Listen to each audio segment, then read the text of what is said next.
Evening में कि मेरी आवाज आ रही है सभी को।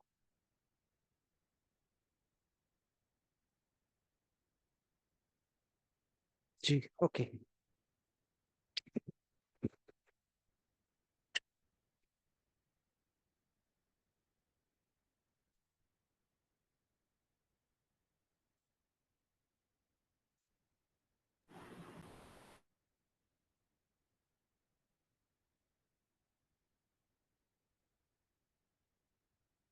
सभी को स्क्रीन विजिबल है। Yes sir.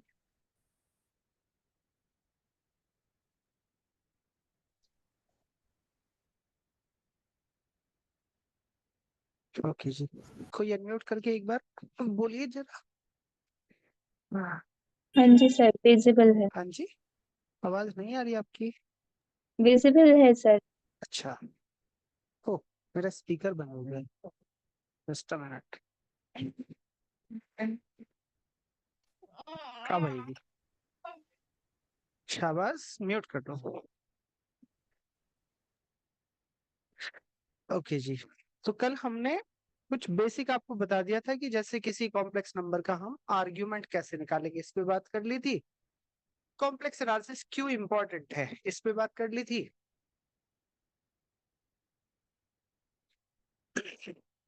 क्या क्या कॉम्प्लिकेशन हमें देखने के लिए मिलती है, इस पे बात कर ली थी।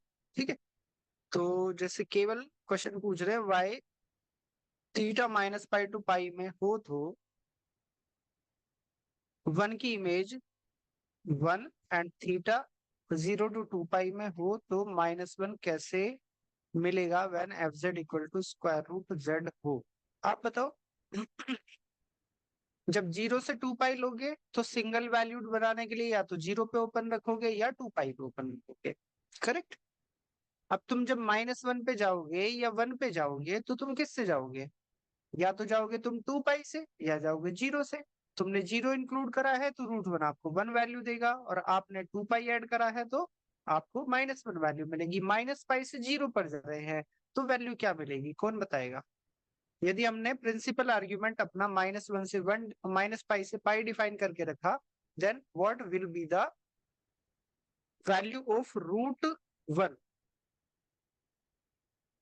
यदि थीटा -पाई से पाई में है। दो जी आंसर। तब तक मैं देखता हूँ विवेक जी को आवाज नहीं आ रही है।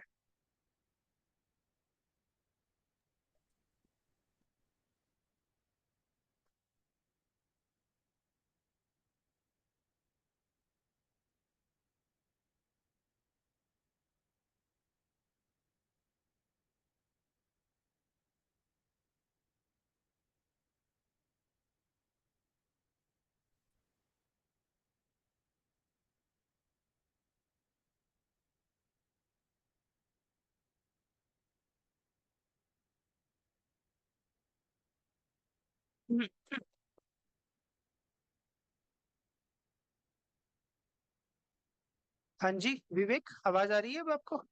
सीता, तुम्हें आवाज आ रही है? यस, ठीक है, ओके फाइन।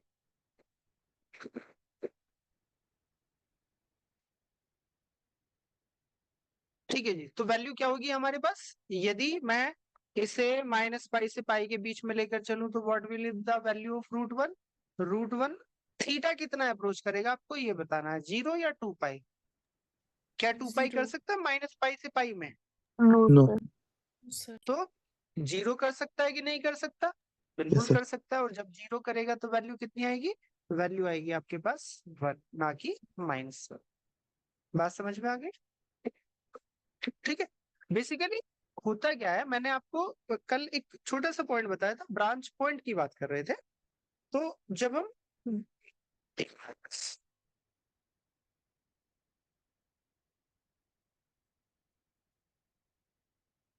जब हम ब्रांच पॉइंट की बात करते हैं ना, तो वो एक पॉइंट रहता है, उस पॉइंट से लगाते हैं हम एक कट, और वो कट हम अपनी सुविधा के अनुसार लगा सकते हैं। जब हम अपनी सुविधा से लगाएंगे तो जैसे हम यहाँ पर है अभी, ये हमारे पास कॉम्प्लेक्स प्लेन है, ठीक है। अब R2 से ही हम बात करते तो ये मत कहना कि सर R2 ड्रॉ कर दिया और बात कॉम्प्लेक्स की कर रहे हैं। तो हम कॉम्प्लेक्स में बेसिकली R2 से ही बात करेंगे और जो ऑपरेशन हमने डिफाइन करे उनके थ्रू। तो आप ये ऑब्जर्व करोगे कि इस पॉइंट से मेरे पास मल्टीपल तरीके हैं कट लगाने के, ठीक है। एक तरीका ये है कि आपने ये कहा, और ये जो कट लग रहा है ये बेसिकली ऐसा नहीं है कि आपने कट कर ही दिया। जैसे हम करते क्या है, जैसे तुम एक पेपर शीट ले लो, इस पेपर शीट में ये है सेंटर, है ना, पेन से मार्क कर दिया और आपने इस पे यहां से कट लगा दिया। क्या आपके पास कोई भी पॉइंट रिमूव हुआ? Single point. इतने शार्प ब्लेड से लगाए कि पेपर नहीं कटना है, तो पेपर कट जाना चाहिए बट कुछ उसमें से निकल के नहीं गिरना चाहिए, नहीं हुआ, ठीक है। जब आप उसे वापस से सपोज करो टेप करते हो तो आपको ऐसा लगेगा जैसे वो पूरा का पूरा वापस से पेज बन गया। वो क्या रहा है यहाँ पे, हमने बस एक बैरियर लगाया। जब आपने ये कट लगा दिया तो क्या आप अब ऐसे घूमते हुए एक सर्किल बना सकते हो उस शीट पे? आप ऊपर की तरफ बना दोगे, इधर बना दोगे, इधर बना दोगे, इधर बना दोगे, बट यहाँ पे आप सर्किल नहीं बना सकते। क्यों? क्योंकि ये जो दो पार्ट हैं उसके एक नीचे हो गया, एक ऊपर हो गया, राइट। तो मैंने क्या करा, मैंने बस एक बैरियर ड्रॉ कर दिया कि इस बैरियर को क्रॉस नहीं कर सकते आप, दैट्स इट। अब जो पॉइंट्स है इस वाली लाइन पे, आप ऐसा कह सकते हो कि सर या तो वो ऊपर वाले पार्ट में काउंट कर लो या नीचे वाले में कर लो, दोनों पे नहीं करोगे। समझ में आई बात? तो बिल्कुल वही काम हम यहाँ पे कर रहे हैं। अब ये कट तुम कहीं भी लगा सकते हो। तुमने यदि ऐसा कहा कि सर थीटा की वैल्यू 0 से लेकर 2 पाई है, तो बताओ जरा ये कट कहाँ पर लगेगा? एक्स एक्सिस के राइट में या लेफ्ट में? राइट में। राइट। मैंने कहा कि थीटा रन्स फ्रॉम -पाई टू पाई। अब ये कहाँ पर लगेगा? लेफ्ट में। लेफ्ट में। अब लगेगा लेफ्ट में। मैंने ये कह दिया कि थीटा की वैल्यू आप क्या करो, -पाई/2 से 3 पाई/2, 3 पाई/2, 5 पाई/2, 5।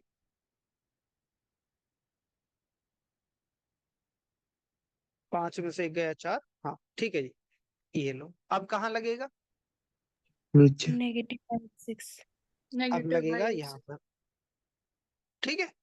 और यदि तुमने यहाँ से स्टार्ट करा कि जी यहाँ से ऐसे लगाना है, तो अब की बार पाई/2 से स्टार्ट हो जाएगा। बात समझ में आ रही है कि नहीं आ रही है?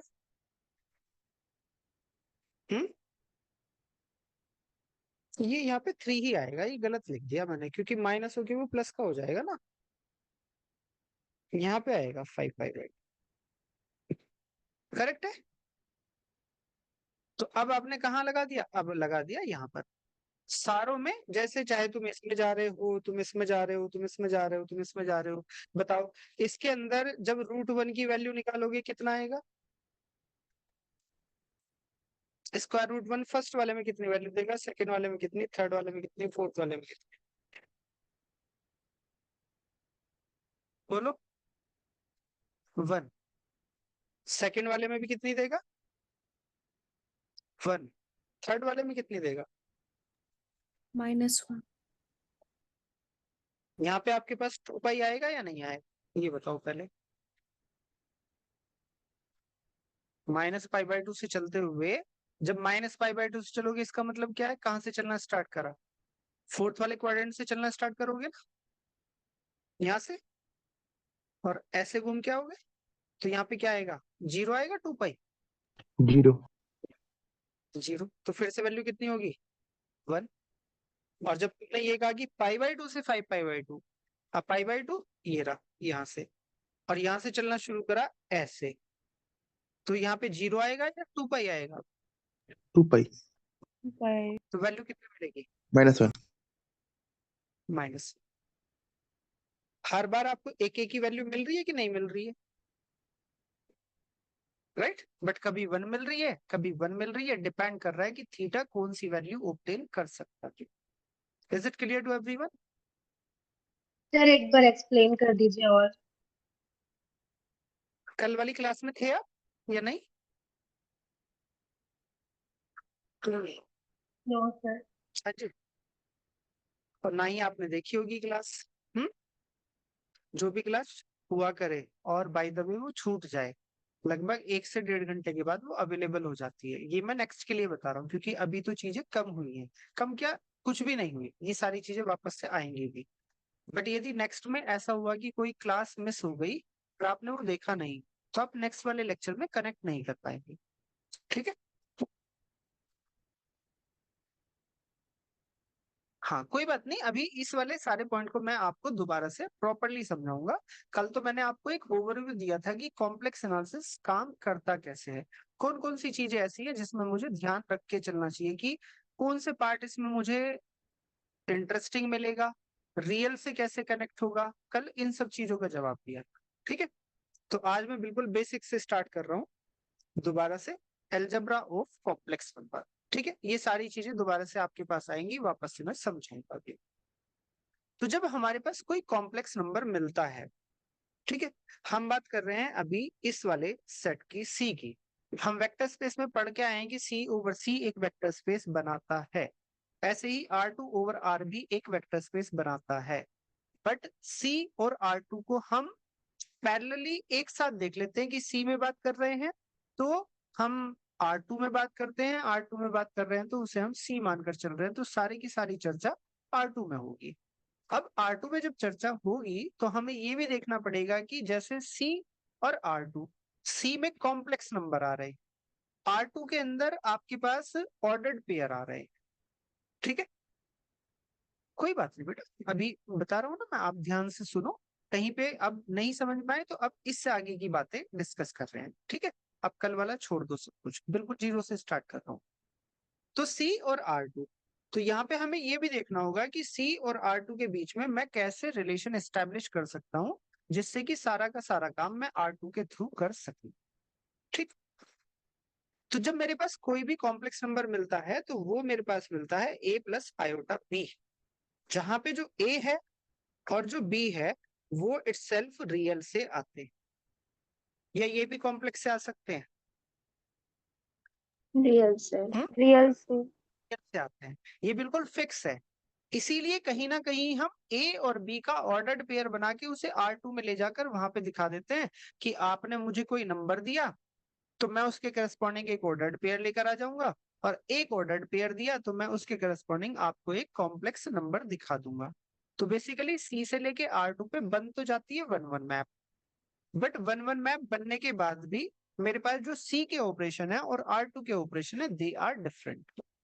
जैसे कॉम्प्लेक्स के अंदर आपने कहा एडिशन सर, ओके, आपने कहा कि एक नंबर आपके पास Z1 है, दूसरा नंबर Z2 है, आपको यहाँ पे करना है Z1 प्लस के Z2। तो Z1 को लिख लिया आपने A1 प्लस के आयोटा B1, और Z2 को लिख लिया A2 प्लस के आयोटा B2। अब यहां से शुरू हो जाएगा आपका algebra, algebra of complex number. आप नंबर को कैसे ऐड करेंगे, कैसे सब्ट्रैक्ट करेंगे, कैसे डिवाइड करेंगे, कैसे मल्टीप्लाई करेंगे, और जब R2 में देखूंगा तो तब कैसे होगा। तो अभी पहले एडिशन की बात कर रहा हूं मैं, ऐसे ही साथ में डिफरेंस की भी बात कर लो। ये हो गया। तो हम क्या बोलते हैं कि रियल पार्ट रियल में ऐड होता है या सब्ट्रैक्ट होता है, और इमेजिनरी पार्ट इमेजिनरी में होता है। जो ये ए है जिसके साथ आयोटा नहीं है, that real number is called real part of z, and जिस नंबर के साथ आयोटा आता है उसे क्या बोलते हैं, imaginary part imaginary of the. Z. Imaginary part of z is b, not iota B.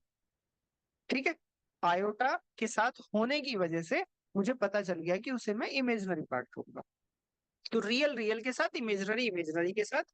तो A1 यहाँ से प्लस या माइनस जो भी यहाँ पर रहा होगा A2, और साथ में प्लस का आ जाएगा iota B1 plus minus B2। ठीक है, ये तो डायरेक्ट आपका एडिशन हुआ। इसी तरह से आप बोलते हो कि यदि मैं कोई दो ऑर्डर्ड पेयर A1 B1 और A2 B2 R2 में ले आऊं तो इन्हें भी आप कैसे बोलते हो कि फर्स्ट कंपोनेंट फर्स्ट में, सेकंड सेकंड में, तो आपके पास मिलेगा A1 प्लस के A2 और coma B1 plus B2। Correct है, इसी के जैसा है या नहीं। बट जब मैं प्रोडक्ट की बात करूंगा तो फिर क्या होगा, वो इंपॉर्टेंट है। प्रोडक्ट में आपने कहा कि Z1 इंटू Z2, तो कॉम्प्लेक्स नंबर की प्रोडक्ट होगी तो A प्लस के आयोटा B A1 B1 और A2 प्लस के आयोटा B2।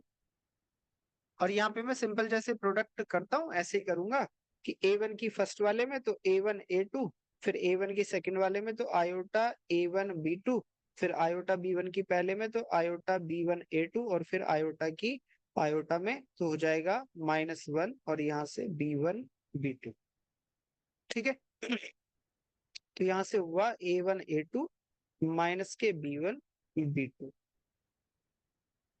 यहाँ से हुआ आपके पास B2 A1 प्लस के B1 A2। इतनी बात समझ में आई थी। अब यदि मुझे इस वाले कॉम्प्लेक्स नंबर को R2 में कनेक्ट करना हो तो मैं इस वाले ऑर्डर्ड पेयर से करूंगा कि नहीं करूंगा?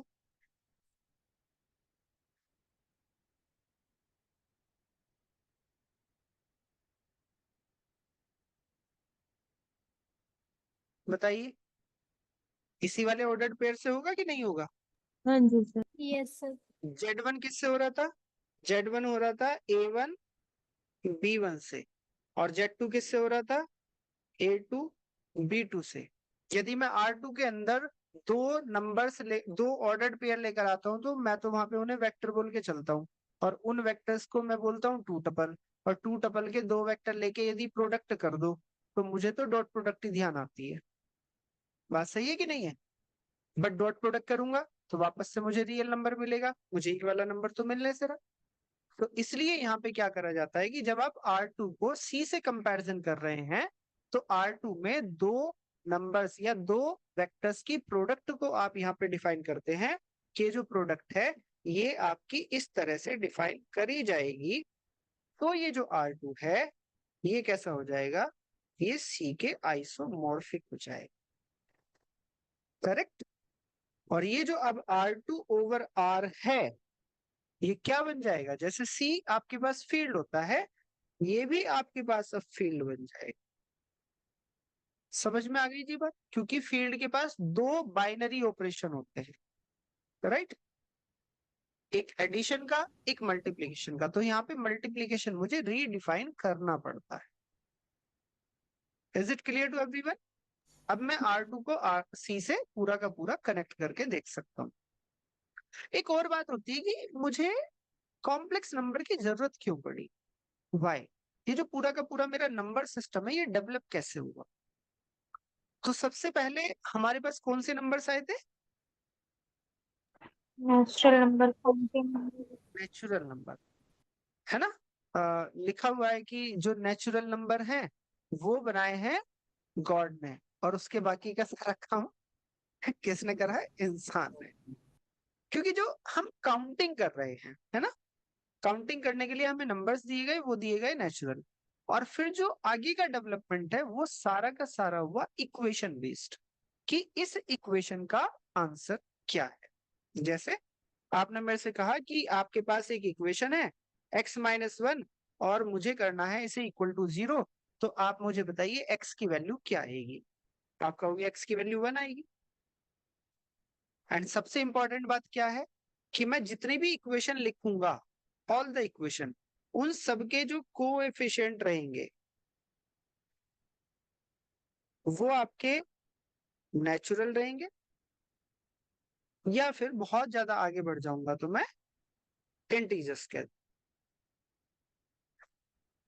करेक्ट। तो मेरे पास यहाँ पे एक इक्वेशन है। अभी जैसे चलो पहले हम नेचुरल से स्टार्ट करते हैं कि नेचुरल से हम इंटीजर पर कैसे पहुंचे।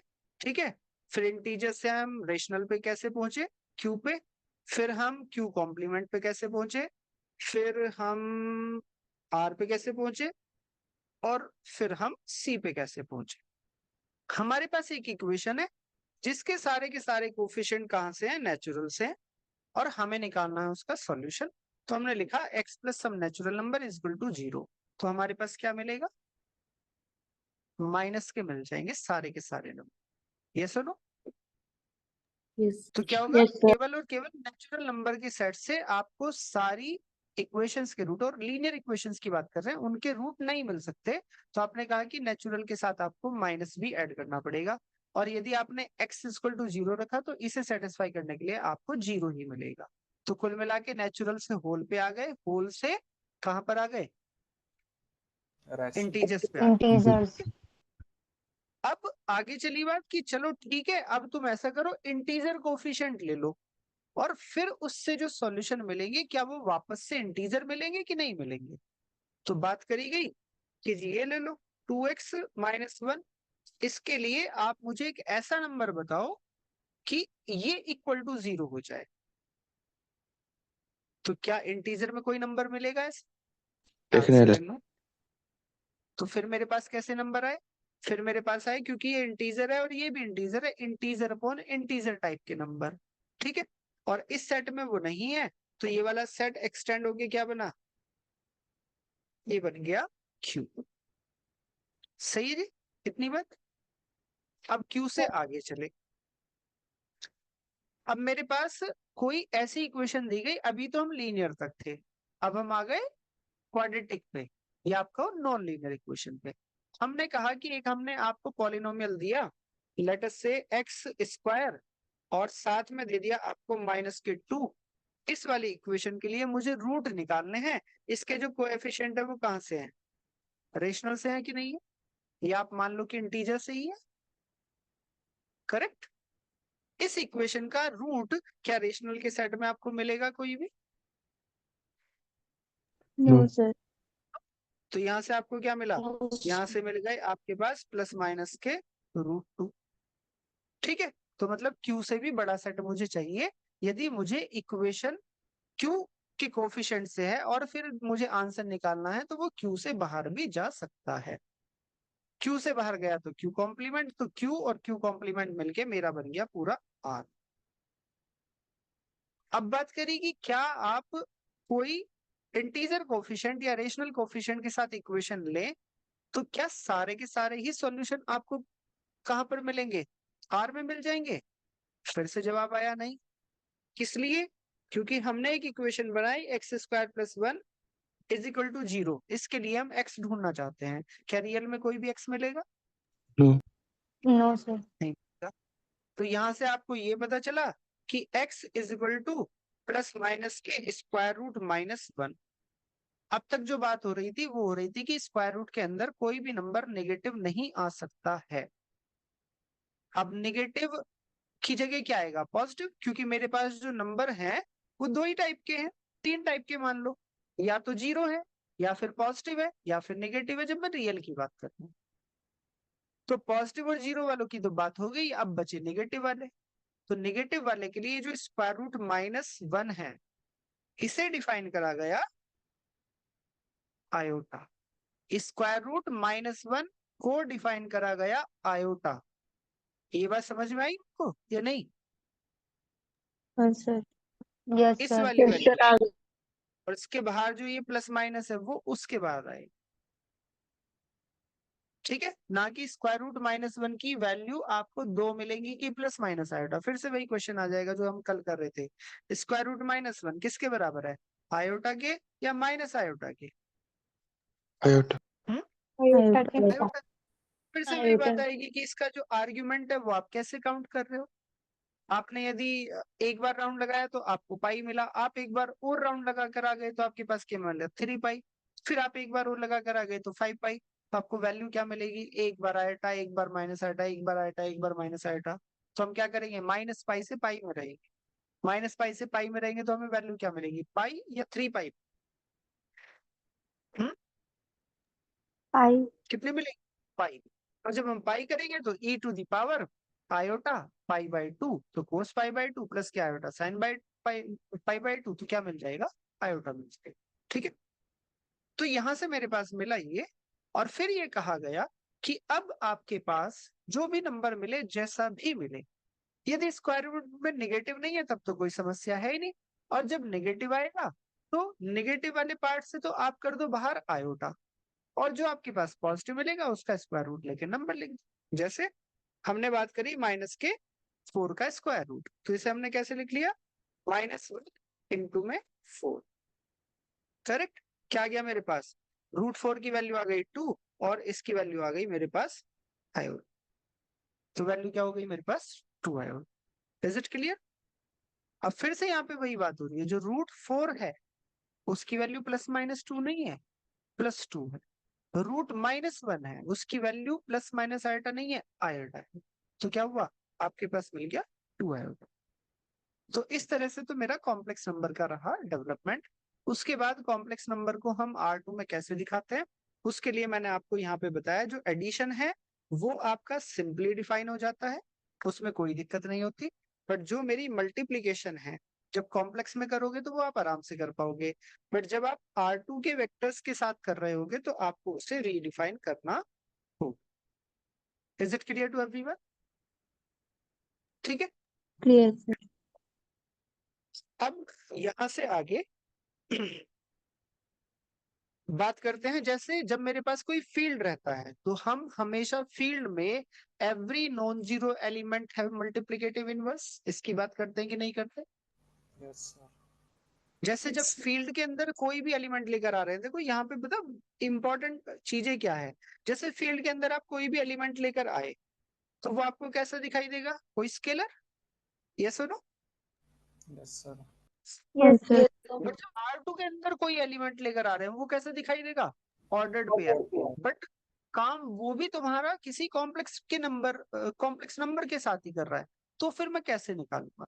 यदि तुमने मेरे से कहा कि सर ये लो Z1 और Z1 आपके पास कुछ A प्लस के आयोटा बीटा है, आप मुझे Z1 के साथ एक ऐसा नंबर निकाल के दिखाइए Z2 such that Z1 time Z2 is equal to 1। ठीक है, क्योंकि मल्टीप्लिकेटिव आइडेंटिटी सी में वो भी 1 रहती है। तो मुझे यहाँ से सिंपल सा पता चला Z2 is equal to 1/Z1। Correct है, राइट? अब हाँ यहाँ से मुझे एक चीज की रिक्वायरमेंट पड़ेगी, किसकी? कॉन्जुगेट की। Conjugate of a complex number होता क्या है, आपके पास कोई भी नंबर दिया हुआ है A प्लस के आयोटा B, तो इसका जो इमेजिनरी पार्ट है उसका आप निगेटिव ले लीजिए। मतलब आपके पास जो R2 के अंदर ए बी दिखा रखा है उसे आप एक्स एक्सिस के अबाउट क्या करा दीजिए, रिफ्लेक्ट या प्रोजेक्ट?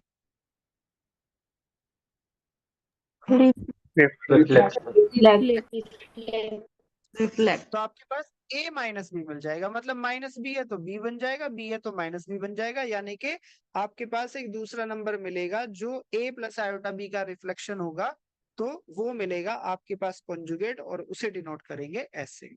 किसी नंबर का 2 बार कॉन्जुगेट ले लो तो बात फिर से वही की, किसी नंबर को 2 बार रिफ्लेक्ट करा आपने, ए बी को करा a माइनस बी पे, और फिर a माइनस बी को एक बार और रिफ्लेक्ट कर दिया, तो वो कहाँ पहुंच जाएगा, अपनी ओरिजिनल पोजीशन पे। यानी कि Z1 का कॉन्जुगेट लिया, फिर उसका कॉन्जुगेट लिया, तो क्या बन जाएगा वापस से a प्लस आयोटा b, मतलब Z1 आ जाएगा। क्लियर है? इसी के साथ एक चीज और, उसके बाद हम यहाँ पर आएंगे वापस। ठीक है, मैं आपको बिल्कुल ऐसे समझा रहा हूँ, वरना मुझे क्या करना चाहिए था, पहले कॉम्प्लेक्स नंबर, फिर कॉन्जुगेट, कॉन्जुगेट के बाद मॉडुलस, ठीक है, और फिर इनवर्स पे आना चाहिए था। मैं आपको यहाँ इनवर्स पे लेकर आया। अब मैं ये दिखा रहा हूँ कि 1/Z1 से मुझे कैसे रिक्वायरमेंट पड़ेगी कि मैं इस वाले नंबर को कॉम्प्लेक्स नंबर में कैसे कन्वर्ट करूंगा। ठीक है, कॉन्जुगेट के बाद मुझे मिला मॉडुलस, या मॉडुलस से पहले भी एक चीज और देख लो विदाउट हेडिंग। हमने Z1 की प्रोडक्ट Z1 कॉन्जुगेट में करी, तो क्या मिल गया हमें, a प्लस के iota b times a minus iota b। ये ऐसा नहीं हो गया जैसे a square minus b square का फॉर्मूला रहता है? Yes sir. तो यहाँ पे ये हुई आपकी फर्स्ट टर्म, ये हुई सेकेंड टर्म, तो फर्स्ट टर्म का स्क्वायर a स्क्वायर और माइनस के सेकेंड टर्म का स्क्वायर आयोटा b का होल स्क्वायर, तो क्या हो गया a square plus b square. ठीक है, कल हम एक चीज सीख रहे थे कि किसी भी नंबर का यदि मॉडुलस निकालना हो तो वो क्या होता है,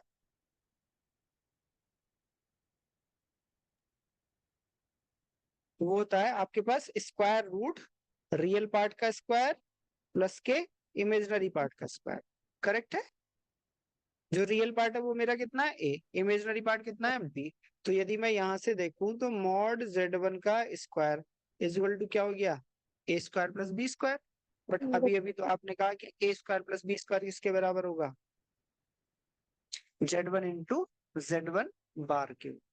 ठीक है, तो यहाँ से मुझे एक कंडीशन इंपॉर्टेंट ये मिल जाती है कि for any complex number square of mod z is equal to z1 sorry z bar. Correct है? Yes, sir. ठीक है जी, ये वाला रिजल्ट आप याद रखें। इसी के साथ एक चीज और, जब हम स्क्वायर रूट की बात कर रहे हैं, ये दोनों के नंबर दोनों के दोनों ग्रेटर देन इक्वल टू 0 है, राइट? Yes, sir. या आप कहते हो नॉन नेगेटिव।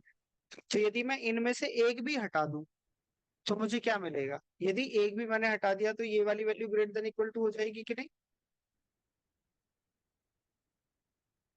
Yes, sir. ठीक।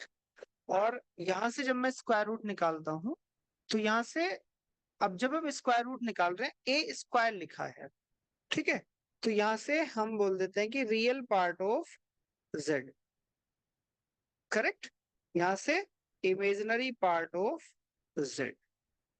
Is it clear to everyone? बताइए। Yes, sir. ठीक है, तो हमारे पास ये क्या है, ये है आपके पास mod of a complex number. ठीक, तो यहां से हम बोलते हैं कि mod z is greater than equal to real part of z and mod z is greater than equal to imaginary part of z। ठीक है जी। फिर यहाँ पे मॉड पे एक ट्रायंगल इनइक्वालिटी रहती है कि यदि दो कॉम्प्लेक्स नंबर का मॉडुलस है तो उसे आप कैसे डिवाइड करेंगे, जैसे मॉड a प्लस बी को करते हैं, mod a plus b is less than equal to mod a plus mod b, है ना? तो ऐसे ही दो कॉम्प्लेक्स नंबर के लिए mod z1 plus z2 is less than equal to mod z1 plus mod z। Correct? तो ये तो हो गया बिल्कुल बेसिक। अब मैं बात कर रहा था कि इनवर्स की बात हम कैसे करेंगे। तो इनवर्स निकालने के लिए मुझे क्या चाहिए, इसे बनाना है कॉम्प्लेक्स नंबर। कॉम्प्लेक्स नंबर बनाना है तो ये आना चाहिए रियल पार्ट प्लस के इमेजिनरी पार्ट करके। अब रियल प्लस इमेजिनरी आए चाहे फ्रैक्शन में आए तो आपके पास ये क्या होना चाहिए, आयोटा बी फॉर्म में होना चाहिए। तो हम कैसे करेंगे, z1 नीचे वाले नंबर को जो कॉम्प्लेक्स है इसे हम रियल नंबर से रिप्लेस करेंगे, और रियल कैसे रिप्लेस करेंगे, z1 के कॉन्जुगेट से ऊपर नीचे मल्टीप्लाई। तो नीचे क्या हो जाएगा आपके पास, ऊपर तो हो गया आपके पास a माइनस के आयोटा बी और नीचे हो गया मॉड z1 का स्क्वायर। Is it clear? तो यहाँ से क्या मिला आपके पास, a upon a square plus b square minus के iota b upon a square plus b square. Is it clear? Yes, sir. ठीक है। अब यदि मैं इसे R2 के अंदर ले जाऊं तो R2 के अंदर कैसे देखोगे, तो R2 के अंदर कहोगे कि सर यदि आपने कोई एक नंबर लिया है, कॉम्प्लेक्स नंबर के करस्पॉन्डिंग कोई ऑर्डर्ड पेयर लिया है, तो इसका इनवर्स कैसे निकलेगा। इसका इनवर्स ऐसे नहीं निकलने का कि 1 अपॉन ए बी हो गया और काम खत्म ना, a upon a square plus b square comma b या minus b, Minus B. minus आया समझ के नहीं आया? yes sir. बोलो, ये हम क्यों बात कर पा रहे हैं, हम बात इसलिए कर पा रहे हैं क्योंकि R2 को हमने अभी अभी क्या बनाया था, प्रोडक्ट डिफाइन करके Field. फील्ड। जब R2 ओवर R तुम्हारे पास वेक्टर स्पेस रहता है, कभी तुमने बात करी है मल्टीप्लिकेटिव इनवर्स की लीनियर अलजेब्रा में? No, हम्म? sir. नहीं ना। No. यदि तुम R2 ओवर R को अंडर एडिशन देखो तो वहां पे मल्टी एडिटिव इनवर्स की बात करते हो कि नहीं करते? Yes, sir. Yes, sir. ठीक है, तो जब हम फील्ड की बात करते हैं तो मल्टीप्लिकेटिव इनवर्स हमारे लिए सबसे इंपॉर्टेंट रहता है कि नॉन जीरो एलिमेंट का मल्टीप्लिकेटिव इनवर्स हमारे पास कैसे निकलेगा। तो फिर हम इस ऑर्डर्ड पेयर का मल्टीप्लिकेटिव इनवर्स ऐसे निकालते हैं। ठीक है, फिर इससे आगे मेरे पास मिलता है पोलर फॉर्म, इसे ध्यान से समझ। ठीक है जी, तो आपका ये वाला पॉइंट मैंने क्लियर कर दिया, इनवर्स भी क्लियर कर दिया, ठीक है, कॉन्जुगेट भी कर दिया, ग्राफिकल रिप्रेजेंटेशन बता दी आपको, मॉडुलस बता दिया है, कॉन्जुगेट की बात हो गई। ठीक है, फिर ये कुछ रिजल्ट्स है हमारे पास कि आपके पास दो कॉम्प्लेक्स नंबर हैं, दोनों का सम करा, उसका आपने कॉन्जुगेट लिया, तो अलग अलग कॉन्जुगेट लेके सम कर दीजिए, प्रोडक्ट में भी सेम काम होता है। हाँ, ये वाला इंपॉर्टेंट है। यदि जेड प्लस जेड बार करोगे तो क्या हो जाएगा, a प्लस के iota b this is z and a minus के iota b this is z bar. तो आयोटा बी से आयोटा बी कैंसिल, क्या बच गया 2a, और a क्या है, a है रियल पार्ट ऑफ z, तो क्या कहते हैं time real part of z। जब z माइनस जेड बार करोगे तो अब की बार a से a कट जाएगा, ib में ib ऐड हो जाएगा, तो क्या हो जाएगा 2 iota times imaginary part of z। ठीक है, जेड जेड बार हमेशा कैसा रहेगा, रियल बना रहेगा, क्योंकि वो आपके पास क्या मिलेगा ए स्क्वायर प्लस बी स्क्वायर। और यदि आपके पास जेड जेड बार कितना मिल रहा है, मॉड जेड का स्क्वायर, यदि ये 0 है तो जेड आपके पास क्या होगा 0, और जेड 0 है तो मॉड भी क्या होगा 0। ठीक है, ऐसा ही आपके पास डिफरेंस में होता है और ऐसा ही डिवीजन में। अब बात करते हैं पोलर फॉर्म की। यहाँ पे आपका जो थीटा वाला पार्ट है वो क्लियर हो जाएगा। जब हम किसी भी कॉम्प्लेक्स नंबर को R2 के अंदर देख रहे हैं तो हम उसे एज एन ऑर्डर्ड पेयर देख रहे हैं। हाँ कमलेश बताओ। सर जैसे हम लोग R में दो नंबर को डिवाइड करते हैं 5.2 करके, इसमें डिवीजन एल्गोरिथम लगाते हैं, तो R2 में और सर C में अगर ऐसा कुछ डिवीजन एल्गोरिथम सोचे तो इसमें कैसे, मतलब सर पॉसिबल है कि नहीं ये नहीं, चीज? देखो R2 के अंदर यदि सिंपल R2 आप बोल रहे हो तो R2 is not a field, उसके जो मेंबर्स है वो स्केलर नहीं है, राइट। Yes sir, yes. यदि आप उसे कॉम्प्लेक्स से कंपैरिजन कर रहे हो तो हर कॉम्प्लेक्स नंबर के करस्पॉन्डिंग या आपको हर ऑर्डर्ड पेयर के करस्पॉन्डिंग एक कॉम्प्लेक्स नंबर है, यस सर। और जब कॉम्प्लेक्स नंबर है तो उसके लिए आप Z1 अपॉन Z2 कर सकते हैं कि नहीं कर सकते। जी। कैसे करेंगे, अभी जैसे जो Z1 है उसे तो एज इट इज रख दो, 1 अपॉन Z2 को आप क्या करेंगे, Z2 conjugate divided by Z2 into Z2 conjugate. Yes sir. ठीक है, फिर उसके करस्पॉन्डिंग Z1 आपके पास क्या आ जाएगा मान लो कि Z1 ले लिया आपने A1 B1, अब मैंने इन्हें R2 के अंदर कन्वर्ट कर दिया है। ठीक है, ओके सर। फिर आप प्रोडक्ट कर रहे हो, अभी हमने Z2 को यदि A2 प्लस के आयोटा B2 लिया होता तो ऑर्डर्ड पेयर बनता A2 कोमा B2। ठीक है, अभी हमने क्या बताया था, इनवर्स कैसे निकलेगा 1 अपॉन Z2। 1/Z2 सर, मतलब कि सॉरी, इसका कंजुगेट लेके। हाँ Z2 का इनवर्स है ये बेसिकली 1 अपॉन Z2, तो कैसे हम्म। निकलेगा A2 upon A2 square plus के B2 square comma yes sir. Minus के B2 divided by A2 square plus B2 square. Yes sir. Yes, sir. अब क्या करोगे, या तो आप इसे कंपोनेंट पहले वाइज से, मल्टीप्लिकेशन। हाँ अब तुम पहले करोगे इसकी प्रोडक्ट, जैसे आप दो कॉम्प्लेक्स नंबर की प्रोडक्ट करते हैं ऑर्डर्ड पेयर में, जो अभी ऊपर डिफाइन ओके करी सर। थी। Yes sir. ठीक है, तो उस तरह से जो आपके पास आंसर आएगा वो आपके पास Z1 अपॉन Z2 आ जाएगा। तो सर मतलब कि ये यूक्लिड डिवीजन जो लेमा, सॉरी डिवीजन एल्गोरिथम है, उसको फॉलो करेगा फिर? उसे यहाँ नहीं यूज कर सकते ना, नहीं वो सर, मतलब ये बेसिकली सोच रहा था। नंबर्स में लग रहा है, वो रियल नंबर्स में लग रहा है। Yes sir. ठीक है, आप वहां पे रिमाइंडर की ओके। भी बात कर पा रहे हैं, राइट। यस सर, मैं वही सोच रहा था सर, मतलब अगर कॉम्प्लेक्स में ऐसा सोचे तो पॉसिबिलिटी है कि नहीं, या अगर करेंगे तो कैसे करेंगे? आप समझ में आ गया। Yes sir, clear. चलिए जी, अब बढ़ते हैं इससे आगे। हाँ, तो मैं बात कर रहा था पोलर फॉर्म की। जब हमारे पास कोई भी नंबर रहता है और मैं R2 के अंदर आ जाऊं तो किसी नंबर की कोई ना कोई डिस्टेंस रहेगी, और जो ये डिस्टेंस रहेगी d, इसी रेडियस का सर्किल में ड्रॉ कर दूं तो ये वाला नंबर क्या और बहुत सारे नंबर उसी सर्किल की बाउंड्री पे एग्जिस्ट करेंगे। ठीक है, Yes, sir. अब उस मॉडुलस के बहुत सारे नंबर हो सकते हैं, मतलब इस d डिस्टेंस से बहुत सारे नंबर हो सकते हैं। हर नंबर का जैसे जैसे आप सर्किल पे मूव करोगे तो उसका एक यूनिक थीटा होगा कि नहीं होगा, Yes, sir. कुछ ना कुछ एंगल होगा। और हमें ये भी पता है कि यदि आप मुझे कोई r रेडियस का सर्किल दे दो, थोड़ा सा जनरल कर लूं जो आपको याद है, आर रेडियस का सर्किल दे दो और ये वाला थीटा दे दो, तो क्या मैं इस पे कोई आर्बिटरी पॉइंट बता सकता हूँ कि क्या होगा कि नहीं? R हम क्या equal बोलते हैं? power R R cos equal R sine theta, ये वो ऑर्डर्ड पेयर। इसको यदि मैं ए बी से कंपैरिजन कर दूं या एक्स वाई से कर दूं तो कोई बुराई नो सर। नहीं। और यहीं से हमारे पास मिलेगा next point, polar form of a complex number. तो मेरे पास कोई कॉम्प्लेक्स नंबर है, मैं ऑर्डर्ड पेयर में ही बात करूंगा मोस्ट ऑफ द टाइम, ठीक है। ए प्लस आयोटा भी आप उससे ध्यान में रखिएगा। ए प्लस आयोटा बी के लिए मेरे पास आ गया ऑर्डर्ड पेयर ए बी। हमने क्या करा, ए की जगह रखा आर कोस थीटा और बी की जगह रखा आर साइन थीटा। बचपन से ही करते आ रहे हैं ये वाला काम तो, ये नहीं कि a square plus b square equal to r square मिलेगा और टेन थीटा इजल टू मिल जाएगा बी अपॉन ए के। करेक्ट है? हाँ सर। अब टेन फंक्शन है आपका, टेन के बारे में बताइए, क्या आपके पास वो वन वन फंक्शन है टेन? No sir.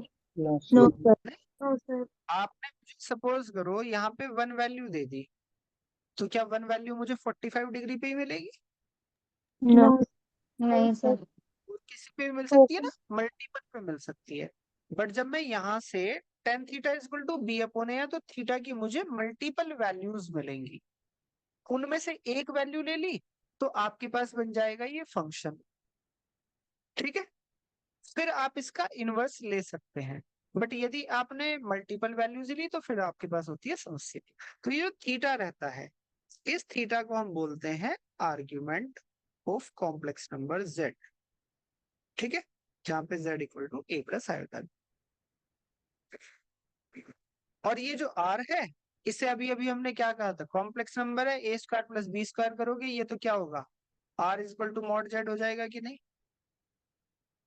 तो रेडियस तो निकालोगे कि कितनी रेडियस पे, वो उस नंबर का मॉडुलस निकाल के, और जो थीटा निकालना है उसे आप बोलोगे आर्ग्यूमेंट, और इसे बोलते हैं आप जनरल आर्ग्यूमेंट। जनरल आर्ग्यूमेंट में थीटा की आपके पास मल्टीपल वैल्यूज एग्जिस्ट कर सकती है, ठीक है। अब मल्टीपल वैल्यूज एग्जिस्ट करने की बात कल हो गई थी कि क्यों मल्टीपल वैल्यूज एग्जिस्ट कर सकती है, क्योंकि आप सर्कुलर मोशन में मूव करते करते इसे आप एक से ज्यादा कंप्लीट रिवॉल्व करके आएंगे, तो आपके पास जो थीटा है वो फिर 2 पाई से रिप्लेस हो जाएगा, थीटा प्लस 2 पाई, थीटा प्लस 4 पाई, थीटा प्लस 6 पाई करके। Is it clear? Yes हाँ sir. सर। Yes sir. चलो जी, अब चलते हैं इससे आगे। तो कल मैंने आपको थीटा का वो समझाया था कि जब हम थीटा को लेकर चल रहे हैं तो आपके पास बहुत सारे थीटा मिलेंगे, तो इन थीटा को आपने रेस्ट्रिक्ट कर दिया और एक टर्म डिफाइन करी आर्ग्यूमेंट z, और इसे आपने बोला द प्रिंसिपल आर्ग्यूमेंट।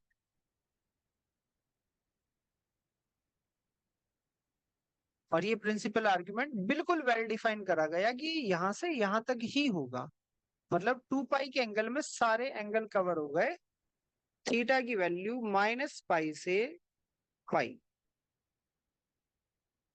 जब जब आपसे प्रिंसिपल आर्ग्यूमेंट की बात करी जाएगी, यदि उसने वहां पे अपने आप से मेंशन नहीं करके दिया तो आप यही लेकर चलोगे, और उसने मेंशन करके दे दिया तो जो उसने दिया है वो लेकर चलोगे, ठीक है। इसके करस्पॉन्डिंग मैंने आपको बताया था कि जब भी कोई नंबर आपको मिलता है तो वो आपके पास इन चारों क्वाड्रेंट में से किसी भी क्वाड्रेंट में हो सकता है, पहले में, दूसरे में, तीसरे में, चौथे में। बट आपको क्या करना है, आपको घुमा के उसे कहाँ ले आना है, पहले वाले में ले आना है। कैसे? आप जब यहाँ से थीटा निकालते हो, थीटा की यूनिक वैल्यू के लिए आप ऐसा करते हो कि नहीं, theta is equal to tan inverse mod b upon a. Sir. तो वो नंबर कहाँ जाता है, वो आ जाता है आपका फर्स्ट क्वाड्रेंट में। वो बोलता है कि फर्स्ट क्वाड्रेंट में लाके उसका तुम एंगल मेजर कर लो कि कितना है, लेट अस से उसका एंगल अल्फा है। तो आपके पास जब वो फर्स्ट क्वाड्रेंट में ही रहेगा तो थीटा आपके पास क्या हो जाएगा, अल्फा। यदि वो सेकंड क्वाड्रेंट में जाएगा तो फिर क्या हो जाएगा, पाई माइनस अल्फा। थर्ड में जाएगा तो क्या हो जाएगा, minus Minus time minus pi minus alpha, fourth में जाएगा तो क्या हो जाएगा alpha minus time. minus alpha. इसमें तो किसी को कोई डाउट नहीं है, 1% Yes, sir. भी। सिंपल लॉजिक से बताया था, जो नंबर है उसे आप फर्स्ट क्वाड्रेंट में ले आओ, वो यहाँ से एंगल मेजर करोगे तो अल्फा दिखाई देगा, यहाँ से करोगे तो अल्फा दिखाई देगा, यहाँ से करोगे तो भी अल्फा दिखाई देगा, और फोर्थ क्वाड्रेंट में हुआ तो यहाँ पे भी अल्फा दिखाई देगा। तो तुम काउंट कर लो कि तुम माइनस पाई से पाई में जा रहे हो, तो फिर तुम्हारे पास पॉजिटिव एक्सिस से यहाँ से कितना मिलेगा अल्फा, यहाँ से कितना मिलेगा पाई माइनस अल्फा, नीचे की तरफ जाओगे तो निगेटिव की वजह से माइनस अल्फा, और यहाँ से आपके पास minus pi plus alpha. Sir ये पाथ हमें खुद डिसाइड करने पड़ेंगे कि हमें पाई से माइनस पाई जाना है या फिर 0 से 2 पाई जाना है? नहीं, ये तो प्रिंसिपल आर्ग्यूमेंट आपने बोल दिया, तो ये तो वेल डिफाइन है। ये मैंने बताया ना आपको कि यदि उसने आपको लिख के दिया कि थीटा रन्स फ्रॉम 0 to 2 पाई, तो फिर मैं यही लेकर चलूंगा। मेरे पास नेगेटिव में कहां से मिलेंगे एंगल, करेक्ट है? ये सर मेरे को बस ये प्रॉब्लम रहती है कि मुझे थीटा कभी सिलेक्ट करना नहीं आता, कि जैसे फोर्थ क्वाड्रेंट में प्रॉब्लम होती है। देखिए सुनिए, आप जब तक नहीं दिया जा रहा है तब तक आप ये लेकर चलेंगे, मतलब एक स्टैंडर्ड है, हम यही लेकर चलेंगे बस, ठीक है? ये जो हम आंसर कर रहे हैं ना, ये हाँ हम जी सर। इसके अकॉर्डिंग करते हैं, और आप हर बुक में यही आंसर देखोगे, एक्सप्लेनेशन, ओके सर। ठीक है? हाँ, तो ये हो गए हमारे पास प्रिंसिपल आर्गुमेंट। प्रिंसिपल आर्गुमेंट हमेशा यूनिक ही होता है, बट जो आपके पास सिंपल आर्गुमेंट है वो एक से ज्यादा वैल्यू दे सकता है। अब यहाँ पे आपने एक चीज और पढ़ी होगी कि जो आर्गुमेंट है ये लॉग की तरह से काम करता है, जैसे लॉग ए इंटू बी है तो कैसे काम करता है ये, log a plus log b, yes sir. Yes, sir. है ना? Yes, और sir. यदि ए और बी हो जाए तो क्या कहते हो, Minus. लॉग ए माइनस लॉग बी। ऐसे ही आर्गुमेंट में है कि यदि आपके पास दो नंबर का प्रोडक्ट करा आपने और उनका आर्ग्यूमेंट निकाल रहे हो आप, तो फिर आप क्या करोगे कि जी आर्ग्यूमेंट Z1 प्लस के आर्ग्यूमेंट Z2, और डिवाइड कर रहे हो तो भी। अब बात ये आएगी कि यहाँ पे ये कैपिटल आर्ग्यूमेंट आना चाहिए प्रिंसिपल, या स्मॉल आर्ग्यूमेंट आना चाहिए। स्मॉल आएगा तो क्या होगा, कैपिटल आएगा तो क्या होगा, किस कंडीशन में ये ऑलवेज होल्ड करेगा, ठीक है? तो ये बताओ आप, यहाँ पे स्मॉल आना चाहिए कि कैपिटल आना चाहिए? Sir, small आना चाहिए. तभी सर ये true तो होगा. जनरल होगा ना। स्मॉल आना चाहिए। चलिए Yes, देखते sir. हैं स्मॉल में क्या ये दोनों साइडें हमेशा इक्वल हो जाएंगी आपके पास? No, sir. No, sir.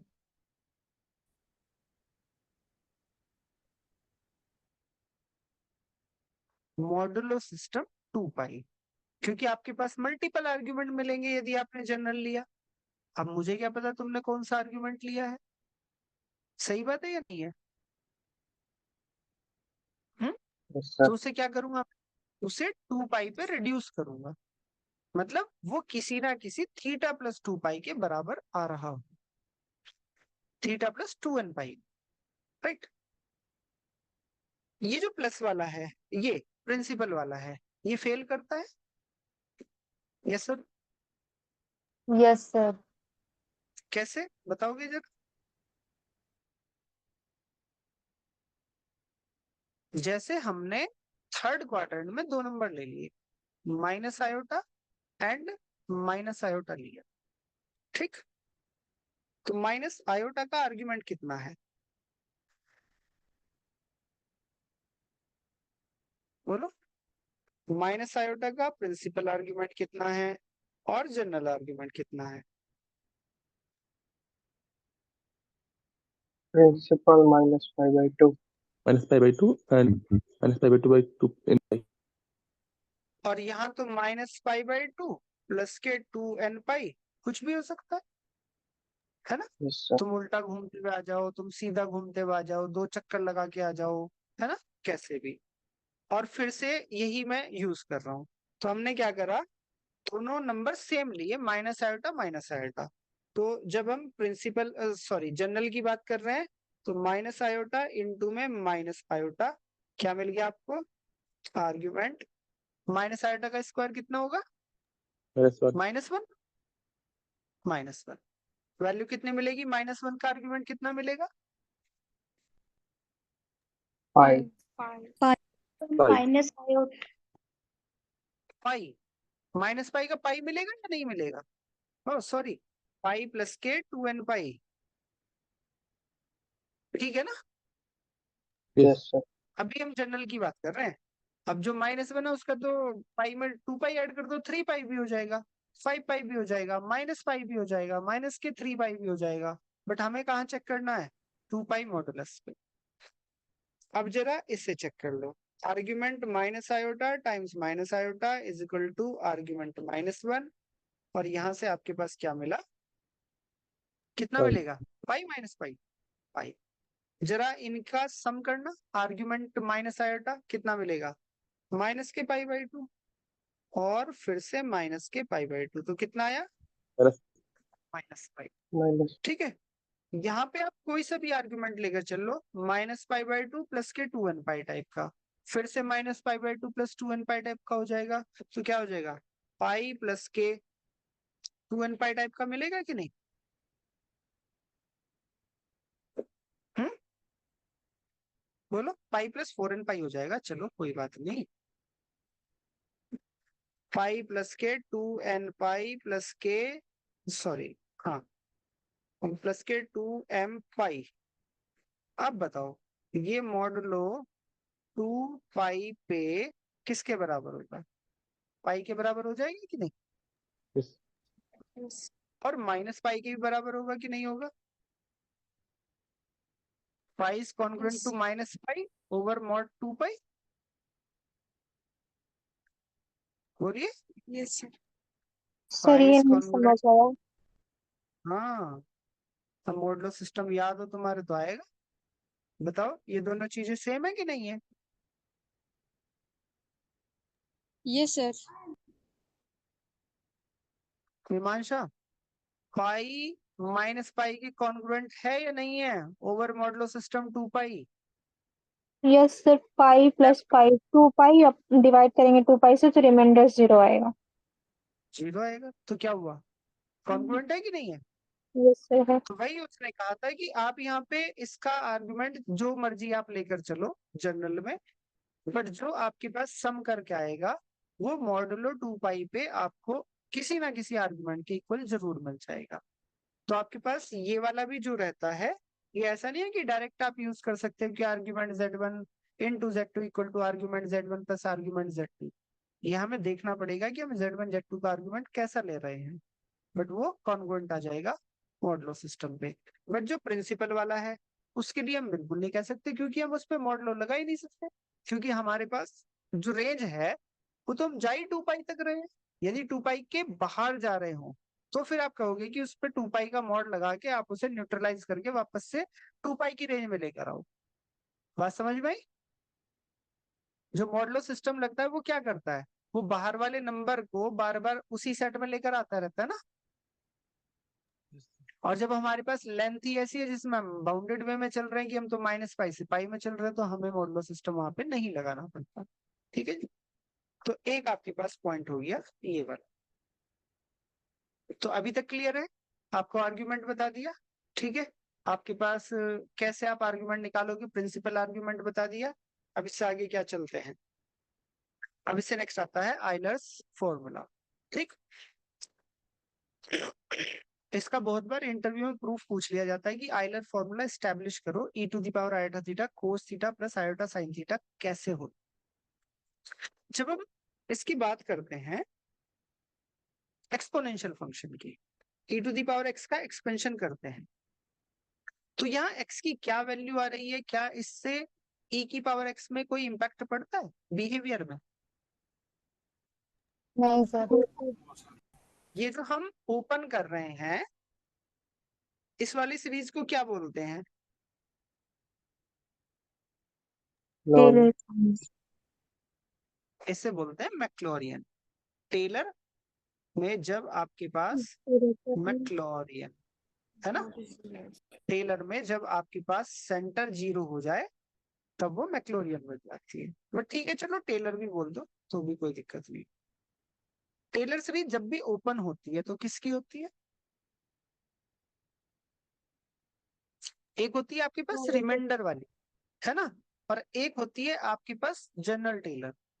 तो जब हम जनरल की बात कर रहा हूं मैं, तो किसके लिए करते हैं हम? जिसे हम देखते ही कहते हैं कि हाँ जी ये तो हमेशा ओपन हो जाएगी, इनफाइनाइट टाइम डिफरेंशिएबल फंक्शन की, करेक्ट। अब यहाँ पे x आप कुछ भी लिखो, क्या e to the power exponential function की डिफरेंशिएबिलिटी में कोई अंतर आएगा?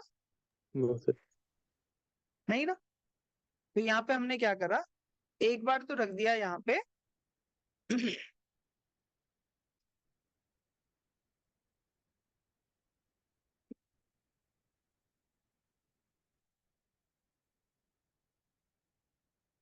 हमें e to the power iota theta बनाना है,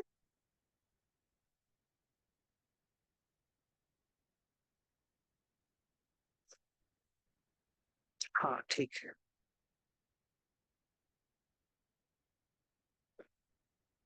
सॉरी, रुको जरा एक मिनट।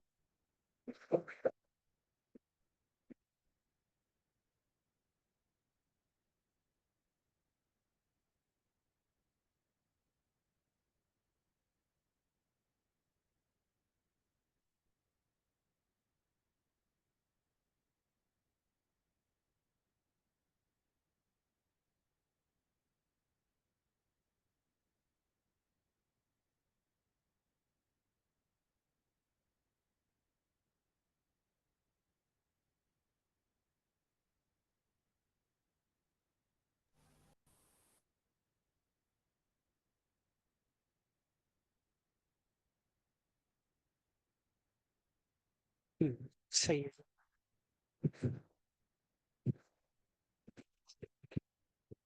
हमें निकालना है e to the power iota theta. हमने इसमें e to the power iota theta रख दिया, तो यहाँ से हमें क्या मिलता है, 1 प्लस के आयोटा थीटा प्लस के आयोटा थीटा का whole square divided by factorial 2 plus के आयोटा थीटा की power 3 divided by factorial 3 and so. जब हम इसे थोड़ा सा सॉल्व करेंगे तो 1 प्लस के आयोटा थीटा यहाँ से कितना आएगा, माइनस के थीटा स्क्वायर अपॉन फैक्टोरियल 2, यहाँ से कितना आएगा, माइनस के iota theta cube upon minus plus minus ही आएगा फैक्टोरियल 3, फिर आएगा आयोटा की पावर 4, तो प्लस के थीटा की पावर 4 डिवाइडेड बाई फैक्टोरियल 4, फिर आयोटा की पावर 5, तो प्लस के आयोटा थीटा की पावर 5 डिवाइडेड बाई फैक्टोरियल 5, फिर आयोटा की पावर 6, फिर आयोटा की पावर 7, लाइक दैट। ठीक है, तो यहाँ से उसने क्या करा, जो रियल वाले पार्ट है वो एक साथ ले लिए और जो इमेजिनरी वाले पार्ट है वो एक साथ लिए। तो यहाँ से क्या मिला, 1 माइनस के theta square upon factorial 2, theta की पावर 4 अपॉन फैक्टोरियल 4, फिर से माइनस के थीटा की power 6 upon factorial 6 and so on. और जो इमेजिनरी पार्ट है उसमें से कॉमन लिया आयोटा, तो थीटा माइनस के theta cube upon factorial 3, theta की power 5 upon factorial 5 and so. ठीक है, यहाँ से आपको क्या मिला, कोस थीटा, और यहाँ से क्या मिला, आयोटा साइन थीटा। ठीक है अब इसमें एक चीज का आप मुझे जवाब ढूंढ के लाओ। जैसे हम इसके अंदर ये कर पा रहे हैं क्योंकि इसके अंदर इनफाइनाइट टर्म्स हैं, इन इनफाइनाइट टर्म्स में से हम प्लस वाली को, मतलब हमने प्योरली वाली को एक साथ ले लिया और जो इमेजिनरी वाले पार्ट थे उन्हें एक साथ ले लिया। क्या हम ऐसा कर सकते हैं या नहीं कर सकते हैं, और कर सकते हैं तो किस सिचुएशन में ये कंडीशन होल्ड होती है? ठीक है, आपको इसका जवाब अपने आप से ढूंढ के लाना है, कहीं नहीं ढूंढना। ठीक है, ढूंढना है तो बुक में ढूंढना है इसका जवाब। ठीक है जी अब इसी से यहाँ पे एक और चीज हमें पता चल गई। कल हमने nth रूट की बात तो कर ली थी, nth रूट तो सबको समझ में आ गया था ना, उसे रिपीट करने की जरूरत नहीं है। No sir. वो क्वेश्चन ठीक, एक बार रिपीट कर दीजिए। e to the power e to the power, यदि मुझे आपने ऐसे दिया आयोटा थीटा और इसकी पावर n, तो सिंपली ये क्या हो जाएगा, e to the power n iota theta हो जाएगा। और यदि मैं e to the power iota theta को ऐसे लिख पाता हूँ तो मैं यहाँ से क्या कह पाऊंगा, कोस n थीटा प्लस के आयोटा साइन n थीटा। और दूसरे वे में लिखता इस वाले में तो ये आता कोस थीटा प्लस के आयोटा साइन थीटा की होल पावर n। तो ये जो पावर है ये डायरेक्ट कहाँ चली जाती है, थीटा के मल्टीपल में। कब, जब ये कैसी रहे, इंटीजर। एंटीज। निगेटिव हो तो नीचे आके आई एन थीटा हो जाएगा, पॉजिटिव हो तो ऊपर रहेगा। और यदि फ्रैक्शन में हो जाए तो फिर आप इसे लेकर नहीं जा सकते, क्योंकि तब इसके पास इसकी अलग अलग वैल्यू एग्जिस्ट कर सकती है।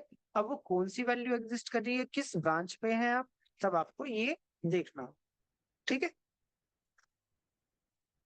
चलो जी, ये वाली बात हो गई। यहाँ पे रूट्स ऑफ कॉम्प्लेक्स नंबर, इसका यहाँ पे मैंने फॉर्मूला लिख दिया। ये फॉर्मूला कैसे डराइव करा है वो आपसे कल बात हो गई थी। अब सर, जैसे ऊपर एग्जाम वाले के अंदर, हाँ जी बोलिए। Sir e to the power i n theta जो है वो n रेशनल के लिए क्यों नहीं कर सकते? नहीं, रेशनल के लिए नहीं ले सकते आप। रेशनल में जो आपके पास न्यूमरेटर है वो तो अंदर आ जाएगा, डिनोमिनेटर नहीं आएगा। फिर तो आप ये कहोगे e to the power iota theta और यहाँ से 1/2 is equal to e to the power iota theta by 2, यानी कि आपके पास ये हो गया कोस थीटा बाई 2 प्लस के iota sine theta by 2। Correct. अब मैंने Yes, आपको sir. नंबर दिया z इक्वल टू 1। अब z इक्वल टू 1 को x इसमें क्या रखोगे आप,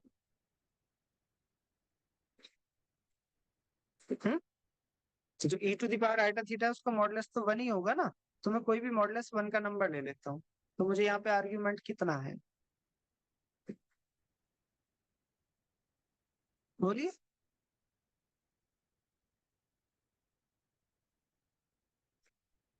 यदि आर्ग्यूमेंट आपके पास कैसा हो जाएगा, 0 हुआ तो कोई दिक्कत है नहीं।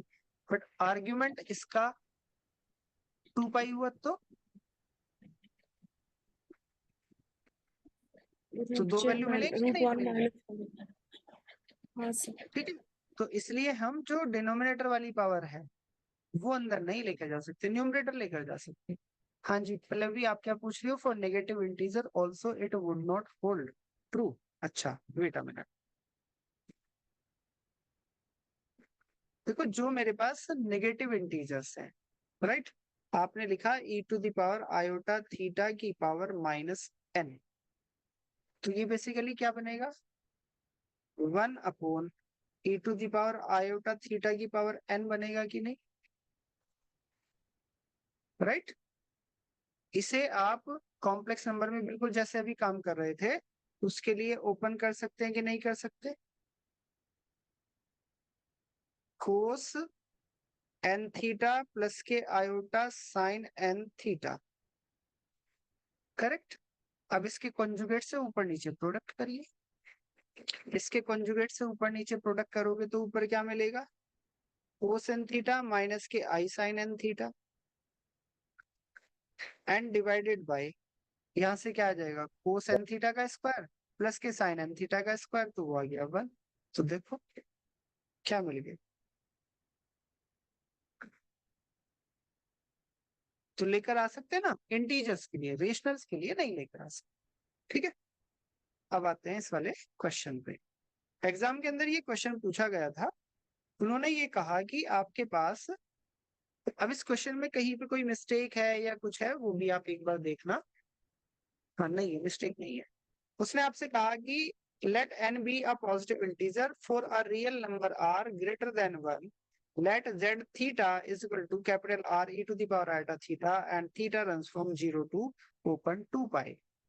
अब जैसे यहाँ पे उसने थीटा 0 से 2 पाई दिया है, तो क्या मुझे यहाँ पे, यदि ये इसे प्रिंसिपल आर्ग्यूमेंट नहीं कहा है, बट यहाँ पे आपके पास जो भी कॉम्प्लेक्स नंबर लेकर आओगे वो यूनिक आर्ग्यूमेंट रखेगा कि नहीं रखेगा, यस सर। ठीक है। तो उसने यहाँ पे डिफाइन करके दिया तो मुझे कोई दिक्कत नहीं है। फिर उसने कहा कि आप मुझे वो सारे के सारे थीटा कलेक्ट करके दीजिए 0 से ओपन 2 पाई तक, सच दैट जो आपके पास जेड कॉम्प्लेक्स नंबर है वो ये कंडीशन सेटिस्फाई करे। अब ये कंडीशन क्या है वो बताइए। मॉड जेड की power n plus 1 is equal to mod z की पावर n माइनस, यहाँ पे आपने z की वैल्यू रख दी r e to the power iota theta की पावर n, तो r की पावर n और यहाँ से बना जाएगा प्लस का, यहाँ पे आपके पास मॉड z की पावर n क्या मिलेगा? r to the power n। Simple r to the power n ही मिल जाएगा माइनस 1। जब हम इसे ओपन करेंगे, अब ये है यहाँ पे किसी कॉम्प्लेक्स नंबर का मॉडुलस।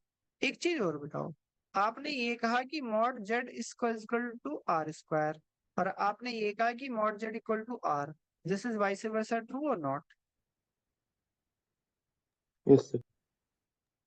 या ऐसा होगा कि mod z square is equal to r square से सर यहाँ पे दो वैल्यू मिलेंगी, mod z equal to minus r और mod z equal to plus r, तो प्लस आर वाली यहाँ चली जाएगी, माइनस आर वाली छोड़ दी जाएगी। क्या ऐसा है?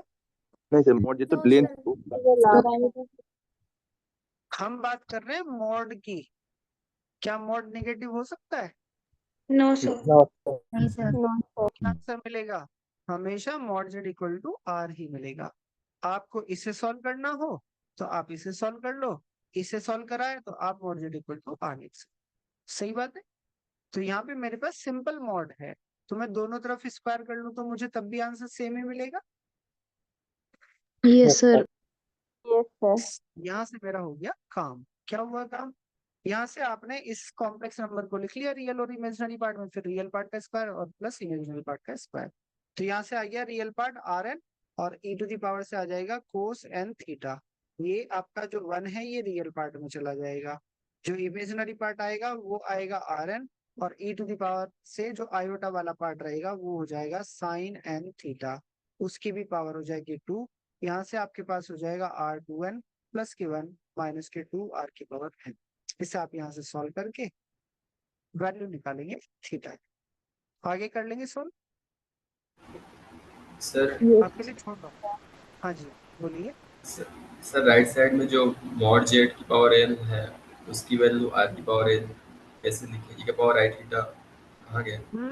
एक मिनट, दो चीजें हैं यहाँ पर सर।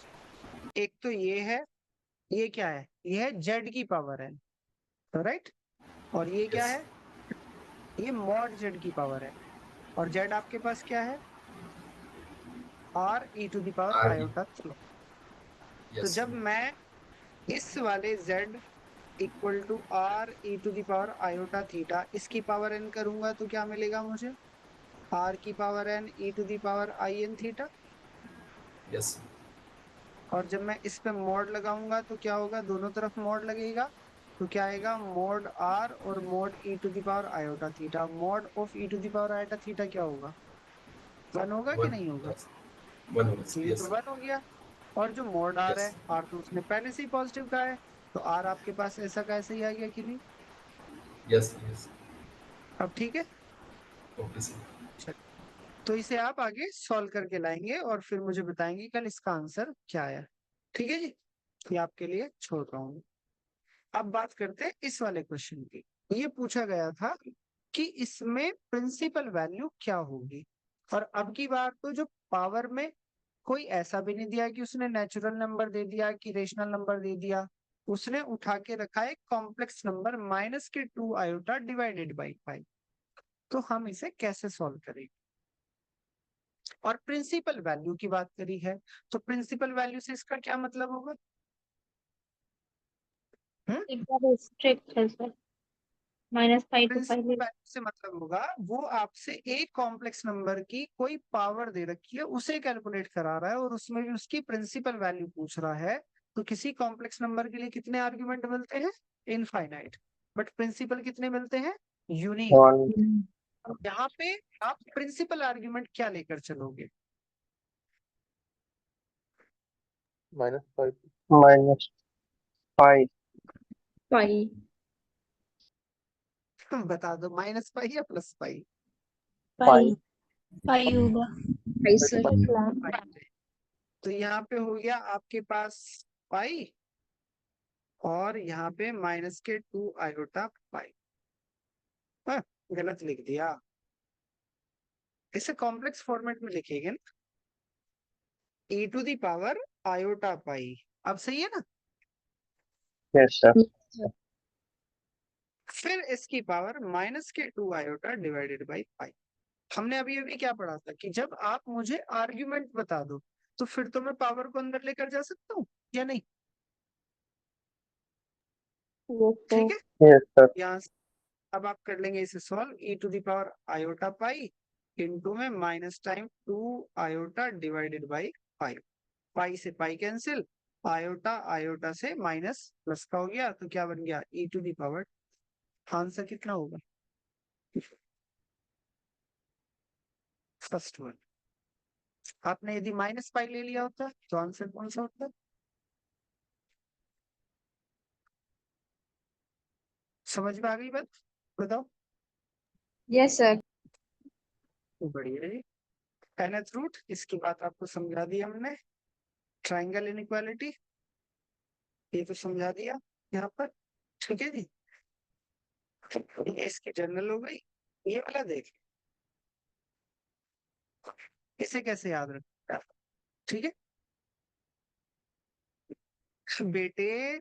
जो थीटा है, यदि तुम ऐसा मत करो, है ना, आर्ग्यूमेंट कितनी देर पहले पूरा हो चुका है। जब आप किसी जैसे यहाँ पर खड़े हो, आप इसे बार बार आते रहो इस वाले ही नंबर पे, तो इसका एंगल चेंज होता रहेगा कि नहीं होता रहेगा। ये सुनो, और कितनी बार चेंज होगा, मतलब इस नंबर को आप कितनी बार विजिट कर सकते हो, फाइनाइट या इनफाइनाइट। किरण जवाब दो जल्दी से, फाइनाइट इनफाइनाइट।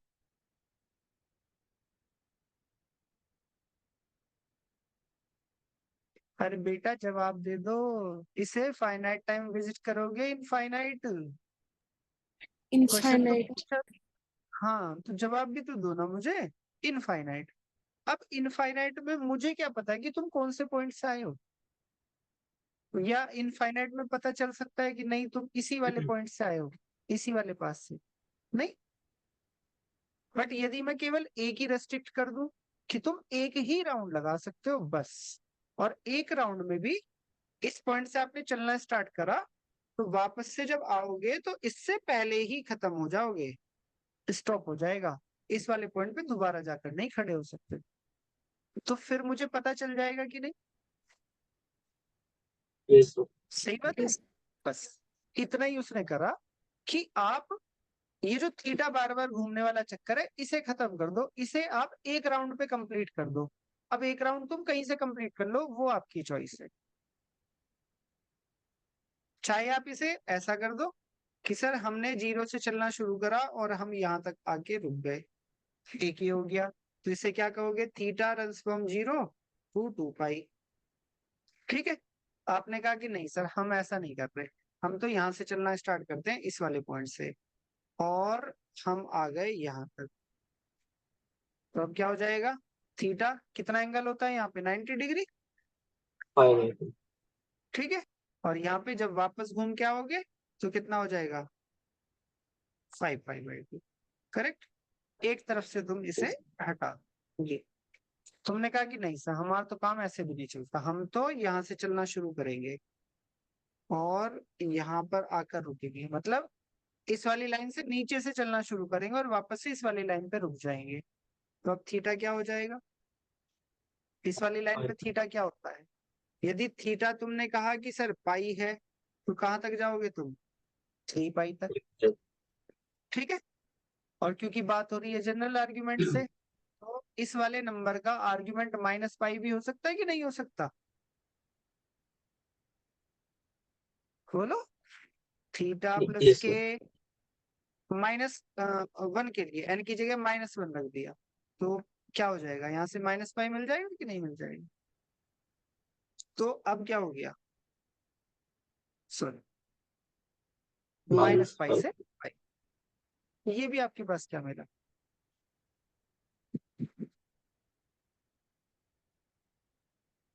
क्या मिला? ये प्रिंसिपल आर्ग्यूमेंट हो गया कि नहीं हो गया?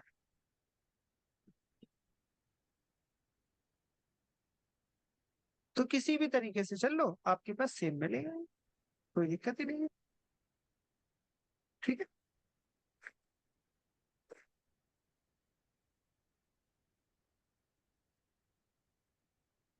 अब आते हैं इस वाली इनइक्वालिटी पे। इसे हम कैसे देखेंगे? प्लीज म्यूट कर दीजिए माइक।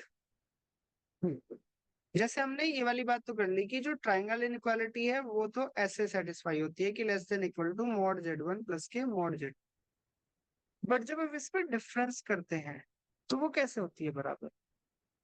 तो ग्रेटर देन इक्वल टू होती है या वो भी less than equal to? greater than. Greater than. Greater में वो चाहे तुम यहाँ पे mod z1 minus mod z2 कर लो या mod z2 minus mod z1 कर लो, वो दोनों से ग्रेटर देन इक्वल टू होती है। Yes, sir. राइट? यदि कोई वैल्यू प्लस की आ गई तो प्लस वाली से तो हो ही जाएगी, यदि माइनस की आ गई माइनस से तो ऑटोमेटिकली हो जाएगी। तो वो क्या बोलता है कि इस पे लगा देते हैं यहाँ पे मॉड। ठीक है, तो वो यहाँ पे यही लगाया गया है। अब इसके अंदर तुम यहाँ पे प्लस लिखो या माइनस लिखो, क्या इससे कोई फर्क पड़ता है? तुमने z2 की जगह माइनस z2 रख दिया, क्या हो गया? z1 माइनस के z2 is less than equal to mod z1 plus के मॉड z। करेक्ट? z2 की जगह माइनस z2 रखा, तुमने इसके अंदर रखा तो मॉड z1 माइनस के z2 is greater than equal to mod यहाँ से z1 और यहाँ से तुम्हारा z2 का मॉडुलस। अब तुम इसमें प्लस रखो या माइनस रखो, एक इनइक्वालिटी ये है, एक ये बने। समझ में आया जी? फर्स्ट वाले में प्लस होगा सर। फर्स्ट वाले में प्लस होना चाहिए। अच्छा, यहाँ पे यदि z2 की जगह माइनस z2 रख दिया तो माइनस z2 का मॉडुलस और z2 का मॉडुलस डिफरेंट होगा? नहीं, सेम होगा।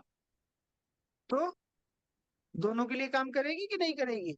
चाहे तुम यहाँ पे प्लस रखो चाहे यहाँ पे माइनस रखो, अच्छा ठीक है। इनइक्वालिटी होल्ड करेगी। मैं ये नहीं कह रहा कि आपको वैल्यू सेम मिलेगी, बात इक्वालिटी की नहीं हो रही है। ठीक है? हाँ सर। हम्म, चलिए जी। एक आता है स्टीरियोग्राफिक प्रोजेक्शन, इसे समझना, ये बड़ा इंटरेस्टिंग है। सिलेबस से तो कम ही रिलेटेड है, बट हाँ कॉम्प्लेक्स में इंटरेस्ट बनाने के लिए जरूर ये इंटरेस्टिंग पॉइंट है। स्टीरियोग्राफिक प्रोजेक्शन, आपने ये तो पढ़ा होगा कि यदि आपके पास एक रियल लाइन है, ये आपके पास एक सेंटर है, और क्या, तो ये मैं दे दूं एक सर्किल और किसी भी रेडियस का दे दूं। अब आपने क्या करा, ये जो सेंटर है सेंटर से एक परपेंडिकुलर ड्रॉ करा और ये वाला पॉइंट यहाँ पे कर दिया सर्किल पे फिक्स। और अब क्या कर रहे हो, जैसे यहाँ पे टॉर्च लेके खड़े हो जाते हैं ना, अब तुम यहाँ पे टॉर्च मारना शुरू करा। तुमने एक बार टॉर्च ऐसे मारी तो ये जाके सर्किल के ही किसी पॉइंट पर, सॉरी इस वाली लाइन पे कहीं एक जगह ही कट करेगी या नहीं? क्या मतलब लेजर लाइट ले लो तुम, यस सर। ठीक है, तो वो यहाँ पर तुमने इधर की तरफ कोई लाइट करी तो वो इस वाले पॉइंट पे कट कर देगी। तुमने इधर की तरफ करा तो वो यहाँ कट कर देगा, तुमने इधर की तरफ करा तो यहाँ कट कर देगी। करेक्ट? तुमने इस वाले पॉइंट से आगे की तरफ करा तो वो कहाँ कट करेगा? इस सर्किल से बाहर पहुंच जाएगा। ठीक है, ऐसे इधर करा बाहर पहुंच जाएगा। अब मुझे एक चीज बताओ, तुम यहाँ खड़े होके तुम कहीं दूर लेजर लाइट लेजर शो चला रहे हो तो वो सर्किल के कितने पॉइंट को कट करके जाएगा? एक X. 1। शुरू में वहाँ पे एंड लास्ट एक पॉइंट पे काट करें। एक ही होगा ना, एक से ज्यादा तो नहीं होगा? यस और नो? एक ही होगा और सर।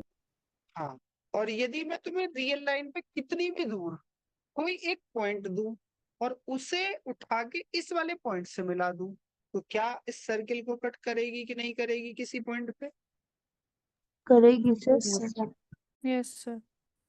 और यदि मैं ये कह दूं कि इस पॉइंट से तुम पैरेलल एक्स एक्सिस के लेजर शो चलाने लगो, तो क्या वो कहीं पे जाके कट होगा? नहीं। No sir. No sir. जब बिल्कुल पैरेलल है, बिल्कुल एग्जैक्टली 180 डिग्री, यदि 179 डिग्री भी हुआ, चाहे इधर की तरफ कर दो चाहे इधर की तरफ कर दो, तो वो रियल लाइन पे कट करेगा कि नहीं करेगा? Yes sir. ये बात सबको समझ में आ रही है कि नहीं आ रही है? फील Yes, हो sir. रहा है Yes, कि sir. नहीं? हाँ सर तो कहने का मतलब क्या हुआ कि तुमने सर्किल सर्किल की बाउंड्री कितनी है? बाउंडेड है कि अनबाउंडेड है? Bounded bounded. बाउंडेड। और रियल लाइन कैसी है? Unbounded unbounded. दोनों के ऊपर कितने पॉइंट है? काउंटेबल की अनकाउंटेबल? अनकाउंटेबल। अनकाउंटेबल पॉइंट होने के बाद एक अनबाउंडेड रियल लाइन को तुमने ऐसे कर दिया जैसे फोल्ड करके सर्किल पे लाके मैप कर दिया हो। ऐसा हो रहा है कि नहीं हो रहा? हाँ जी सर। जैसे तुम किसी एक छोटी सी फाइनाइट लेंथ की कोई वो ले लो, स्ट्रिप ले लो या कोई भी रे ले लो, वायर ले लो, तो तुम उसका सर्किल आराम से बना सकते हो कि नहीं बना सकते? हाँ यस सर। ठीक है, से ओपन करोगे तो तुम्हारे पास एक लाइन टाइप की मिल जाएगी। तो मैं उस सर्किल से उस लाइन पे 1112 मैप की बात करने जा रहा हूँ, ठीक है। बट एक पॉइंट ये जो है, ये वाला पॉइंट मुझे छोड़ना पड़ेगा, ये वाला, क्योंकि 11 की बात हो रही है तो सर्किल का एक पॉइंट और लाइन का एक पॉइंट। यदि इस पॉइंट को तो मैं फिक्स कर दूं कि भाई इसे काउंट नहीं करना, बाकी सारे पॉइंट के करस्पॉन्डिंग आपको एक एक पॉइंट मिल रहा है कि नहीं मिल रहा? हाँ जी सर। और सबसे इंपॉर्टेंट बात क्या है, ये जो सरकमफेरेंस है ये पूरी मैप हो रही है नीचे वाले सेमी सर्किल पे, है ना? ये सरकमफेरेंस देख लो, पूरी की पूरी नीचे मैप हो रही है कि नहीं? यस सर और जो पूरी बाकी बची हुई रियल लाइन है वो कहाँ मैप हो रही है? ऊपर ऊपर वाले कर। से।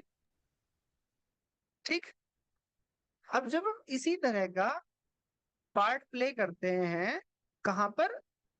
कॉम्प्लेक्स प्लेन में, तो उसके लिए क्या करें? क्योंकि कॉम्प्लेक्स प्लेन में तो ऐसा भी नहीं है कि तुम्हारे पास केवल दो ही डायरेक्शन है, तुम्हारे पास चारों तरफ डायरेक्शन है कि नहीं? मतलब जैसे पेपर पे खड़े हो गए तुम, अब पेपर पे कोई तुम्हारे पास एक ही डायरेक्शन थोड़ा है, जिधर देखना शुरू कर दो उधर ही है। रियल लाइन पे खड़े हो तो दो ही जगह देख सकते हो, या तो भैया इधर देखो या इधर देखो। सही बात है? तो वहां से क्या करेंगे? वहां से तुम इमेजिन करो, तुमने एक पेपर लिया और उस पे रख दी तुमने एक अपनी बॉल, ठीक है। एक पेपर लिया ऐसे, कहां पे दिखा दूं बनी हुई हो तो इमेज, कौन सी लूं? चलो पहले ये सेकंड वाली ले ले, फिर फर्स्ट वाली पे आएंगे। ये जो नीचे है ये है तुम्हारे पास पेपर, या आप कहो तुम्हारा कॉम्प्लेक्स प्लेन, और ये है तुम्हारे पास बॉल, ठीक है। और जो पेपर का सेंटर है, जैसे मैं कॉम्प्लेक्स प्लेन की बात कर रहा हूँ तो ये है मेरे पास 0 0, ठीक। ऐसे ही जो आपकी बॉल होगी उसका भी एक सेंटर होगा यहाँ पर, हाँ सर राइट। होगा। इस सेंटर से आपने क्या करा, एक डायामीटर ड्रॉ कर दिया इस वाले पॉइंट्स को मिलाते हुए ऐसे। अब यहाँ से ये वाला जो पॉइंट है, जैसे तुमने अभी सर्किल पे फिक्स करा था, ये वाला पॉइंट कर दिया तुमने फिक्स। अब तुम इसमें क्या करोगे, इसमें तो लेजर लाइट काम नहीं करेगी। इसमें तुम ऐसा करो, जैसे तुमने एक ले ली निडिल, यदि तुमने उस निडिल को इस वाली बॉल के अंदर पिंच कर दिया और उसे क्रॉस करते लेकर आ रहे हो, तो वो पेपर को कितनी जगह कट करेगी? एक जगह। एक जगह। और सपोज करो तुमने एक बार निडिल लगा के उस निडिल को घुमा दिया, तो जैसे वो यहाँ पर घुमा, यहाँ पे कट करा था, जैसे जैसे तुम इसे ऐसे घुमाते जाओगे वैसे वैसे ये भी ऐसे घूमता हुआ जाएगा कि नहीं? जस्ट जी सर इमेजिन। Yes. ठीक, तो क्या होगा स्फीयर पे यदि तुम स्लाइस में कोई भी पीस काटो तो तुम्हें सर्किल दिखाई देगा कि नहीं देगा? Yes. यहाँ से Yes, कट sir. लगा दिया, यहाँ से कट, यहाँ से कट, यहाँ से कट, यहाँ से कट, यहाँ से ऐसे। तो जो भी सर्किल होगा वो सर्किल पे जाके मैप होगा कि नहीं इसके अंदर? Sir. Yes, sir. जी सर। आई बात समझ में नहीं आई? ठीक जी है, सर आई। तो इसे हम बोलते हैं कि जब हम स्टीरियोग्राफिक प्रोजेक्शन कर रहे हैं तो सर्किल सर्किल पे मैप होता है। ठीक है, जब इस वाले में आएंगे तो इसमें कुछ हम एक और स्टेटमेंट अलग से यूज करते हैं, उसी भी बात करेंगे। फिर से वही पॉइंट आ जाता है कि जो आपके पास ये बाहर वाले पॉइंट है, जैसे जैसे आप ये तो मिल गया आपके पास क्या बोलोगे, हेमिस्फीयर वाला पार्ट मिल गया है ना। सेमिस्फीयर, हेमिस्फीयर, हेमिस्फीयर, हेमी बोलते हैं, सेमी बोलते हैं? Hemisphere. हेमिस्फीयर हाँ, बोलते हैं। एक तो नीचे वाला हो गया, एक ऊपर वाला हो गया। ऊपर वाले की बात कर रहे हैं। जैसे जैसे आप इस निडल को ऊपर की तरफ लेते जाओगे तो ये कॉम्प्लेक्स प्लेन में अनबाउंडेडली बढ़ता जाएगा कि नहीं? फिर से वही बात आएगी, आपने फिर ऐसे कर दिया। अब जब आप ऐसे रखोगे तो आपके पास मल्टीपल डायरेक्शन होंगी। मतलब आपने जैसे बॉल के ऊपर पेन रख दिया और पेन को घुमा दिया तो चारों डायरेक्शन में घूम जाएगा कि नहीं वो? हाँ मतलब चारों क्या, हर डायरेक्शन में, हर डायरेक्शन में इन्फिनिटी और माइनस इन्फिनिटी है या नहीं है? हाँ जी सर है। सर तो हम बेसिकली करते क्या है कि जब तक आपके पास फाइनाइट लेंथ का पॉइंट मिलेगा वो तो भैया आएगा इस स्फीयर पे या ऊपर जो दिखाया था सर्किल पे। और जब आप कहोगे कि इन्फिनिटी पे जाएगा तो इन्फिनिटी कहाँ जाके मैप होगा? इन्फिनिटी माइनस इन्फिनिटी जाकर, जैसे ऊपर बना रहा था मैं, तो वो कहाँ जाकर मैप होते? वो होते इस सर्किल के इस वाले पॉइंट पर, ये जो हमने अलग से पॉइंट फिक्स करा है। करेक्ट? हाँ सर। ये सुनो, मतलब हाँ। दूर वाला पॉइंट यहाँ पे जाने की कोशिश कर रहा है और वो भी यहाँ पर जाने की कोशिश कर रहा है, लाइक दैट। सेम बिहेवियर यहाँ पर है। रियल के अंदर इन्फिनिटी एंड माइनस इन्फिनिटी दो ही है, एक प्लस का और एक माइनस का। कॉम्प्लेक्स में क्या कहोगे? एक ही इंफिनिटी और इनफाइनाइट इंफिनिटी है। एक तुम्हारे पास इन्फिनिटी है प्लस 0 टाइम्स आयोटा, एक तुम्हारे पास 0 प्लस आयोटा इन्फिनिटी है, एक तुम्हारे पास माइनस इन्फिनिटी प्लस 0 आयोटा है, एक तुम्हारे पास इन्फिनिटी प्लस के आयोटा इन्फिनिटी है, एक तुम्हारे पास इन्फिनिटी माइनस के आयोटा इन्फिनिटी है, एक माइनस आयोटा प्लस के आयोटा इन्फिनिटी है, माइनस आयोटा माइनस के आयोटा इन्फिनिटी है। कितने इन्फिनिटी तुम्हारे पास? बहुत सारे। ये सारे के सारे ही तो एक डायरेक्शन में आपको ये दिखा रहे हैं ना। इन्फिनिटी क्या? इन्फिनिटी जस्ट अ सिंबल ना, कि you are going endless, correct, in the positive direction और in the negative direction.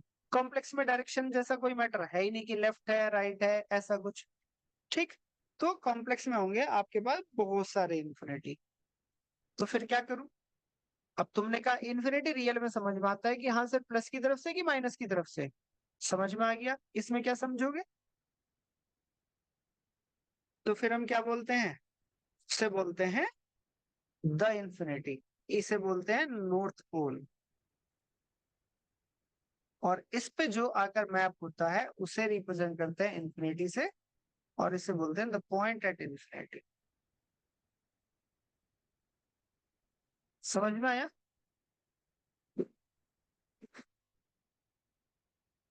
Correct है? सर क्या लिखा है आपने? क्या बेटा? सर ये भी द लिखा है अभी द पॉइंट एट इन्फिनिटी। सुन लिया करो जो मैं बोलता हूँ, राइटिंग ओके। गड़बड़ जाती है। हाँ, क्योंकि दिमाग में बहुत कुछ चलता रहता है और इसके चक्कर में जल्दी जल्दी लिख दो और बोल के समझा दो। To the point at infinity मतलब जितने जिस डायरेक्शन में इन्फिनिटी रहेंगे वो सारे के सारे यहाँ पर मैप हो जाएंगे। समझ में आया आपको या नहीं? हर यस पॉइंट सर। के लिए आपको स्फीयर पे एक यूनिक पॉइंट मिलेगा और हर यूनिक पॉइंट के लिए आपको पेपर पे एक पॉइंट मिलेगा। तो इसे बोलते हैं हम stereographic projection of a complex plane on a sphere. अब ये जो स्फीयर है ये मेरे पास कोई भी स्फीयर हो सकता है, चाहे आपके पास बॉल छोटी हो बड़ी हो कि फुटबॉल हो, है ना, कुछ भी हो, आप सबके करस्पॉन्डिंग कर सकते हैं। बट हम जब अपनी कैलकुलेशन कर रहे होते हैं तब हम लेकर चलते हैं स्टैंडर्ड रीमान स्फीयर जिसका सेंटर हो 0 0 0 और रेडियस हो 1। अब जब सेंटर 0 0 0 होगा तो क्या इस स्फीयर को मैं हवा में रखूंगा या इस स्फीयर को थोड़ा सा नीचे करके पेपर का सेंटर मतलब कॉम्प्लेक्स प्लेन का सेंटर और इस स्फीयर का सेंटर मर्ज करूंगा? एक तरफ मर्ज करेंगे मर्ज करेंगे मर्ज सर। करेंगे सर। तो बेसिकली क्या मर्ज हुआ, करेंगे आपकी जो बॉल थी मैंने कॉम्प्लेक्स प्लेन को उसके अंदर से निकाल दिया। करेक्ट है। अब अंदर की इमेज की जरा क्या करना, तुम इमेजिनेशन करो। जो अंदर ये पेपर आ रहा होगा ये आपके पास बिल्कुल सर्कुलर पार्ट में कट जाएगा कि नहीं? Yes sir. ठीक है। यस तो सर। जो आपके पास हेमी स्फीयर की सरकमफ्रेंस होगी, हेमी स्फीयर की ये वाली, ये क्या बनाएगी, आपको सर्किल देगी और यूनिट सर्किल देगी। करेक्ट। और इस Yes. पेपर से कटिंग होके जो सर्किल बनेगा वो भी यूनिट सर्किल बनेगा। X square plus y square is equal to 1 और वो कहाँ होगा, वो होगा आपके कॉम्प्लेक्स प्लेन में। तो इसलिए बोलते हैं हम कि जब हमारे पास रीमान स्फीयर हो और कॉम्प्लेक्स प्लेन उस रीमान स्फीयर के सेंटर से जा रहा हो तो आपके पास यूनिट सर्किल पर ही मैप होता है। बाकी सर्किल सर्किल पे तो मैप होंगे। जैसे आप ये वाला सर्किल बनाओगे तो ये जिस सर्किल पे मैप होगा उसकी रेडियस 1 से छोटी होगी कि बड़ी होगी, बताओ? बड़ी होगी सर। जिस पे मैप होगा। बात यही है कि सर ये तो यहाँ जाके आएगा, ये यहाँ जाके आएगा, तो सर्किल कहाँ बनेगा, कहीं यहाँ पर, तो बड़ी होगी कि नहीं होगी? Yes sir. करेक्ट। हाँ जी। दूसरा पॉइंट आपके पास, जब आपने इसका कह दिया कि ये दोनों एक ही सेंटर रख रहे हैं और आपके पास रेडियस 1 है, तो जब आप इससे ऊपर की तरफ जाओगे तो ये पॉइंट क्या होगा, क्योंकि ये तो आपके पास ऐसा होगा जैसे R2 XY प्लेन, तो इसके जब परपेंडिकुलर लोगे तो क्या मिलेगा, जैसे आपके पास जेड प्लेन हो, क्योंकि जो स्फीयर है वो कहाँ पर है, 3D में 2D में है? ये तो 3D 3D में सर। 3D में सर। तो उसके ऊपर तो जो भी कोऑर्डिनेट मिलेगा वो 3 ट्रिपल का मिलेगा और कॉम्प्लेक्स प्लेन में जो भी मिलेगा वो 2D का मिलेगा, तो वो 2 ट्रिपल का मिलेगा। थर्ड कंपोनेंट क्या कर दूंगा, 0 कर दूंगा मैं। करेक्ट है। यस तो सर। ये वाला पॉइंट क्या मिलेगा आपको, 0 0 1। तो स्टैंडर्ड हम 0 0 1 को ही नॉर्थ पोल बोल देते हैं। फिर हम इसके करस्पॉन्डिंग निकालते हैं एक मैपिंग की ये बेसिकली कैसे स्टैब्लिश होता है। तो हम यहाँ पे करते क्या है, करके लाओगे तुम खुद से, ठीक है, नोट्स में मैंने मेंशन कर रखा है, वो बाद में देखोगे। एक पॉइंट हुआ तुम्हारे पास 0 0 1, एक हो गया ये रीमान स्फीयर पे पॉइंट, रीमान स्फीयर पे पॉइंट होगा तो ये तुम्हारे पास XYZ हुआ। करेक्ट। यस और सर। ये जाके कॉम्प्लेक्स प्लेन में ड्रॉप हुआ ये AB पे, तो इसे बोल दो AB0। ठीक है। तो तुम यहाँ से क्या करोगे, 0 0 1 XYZ और AB0 से पास होके जाने वाली एक लाइन की इक्वेशन बनाओगे।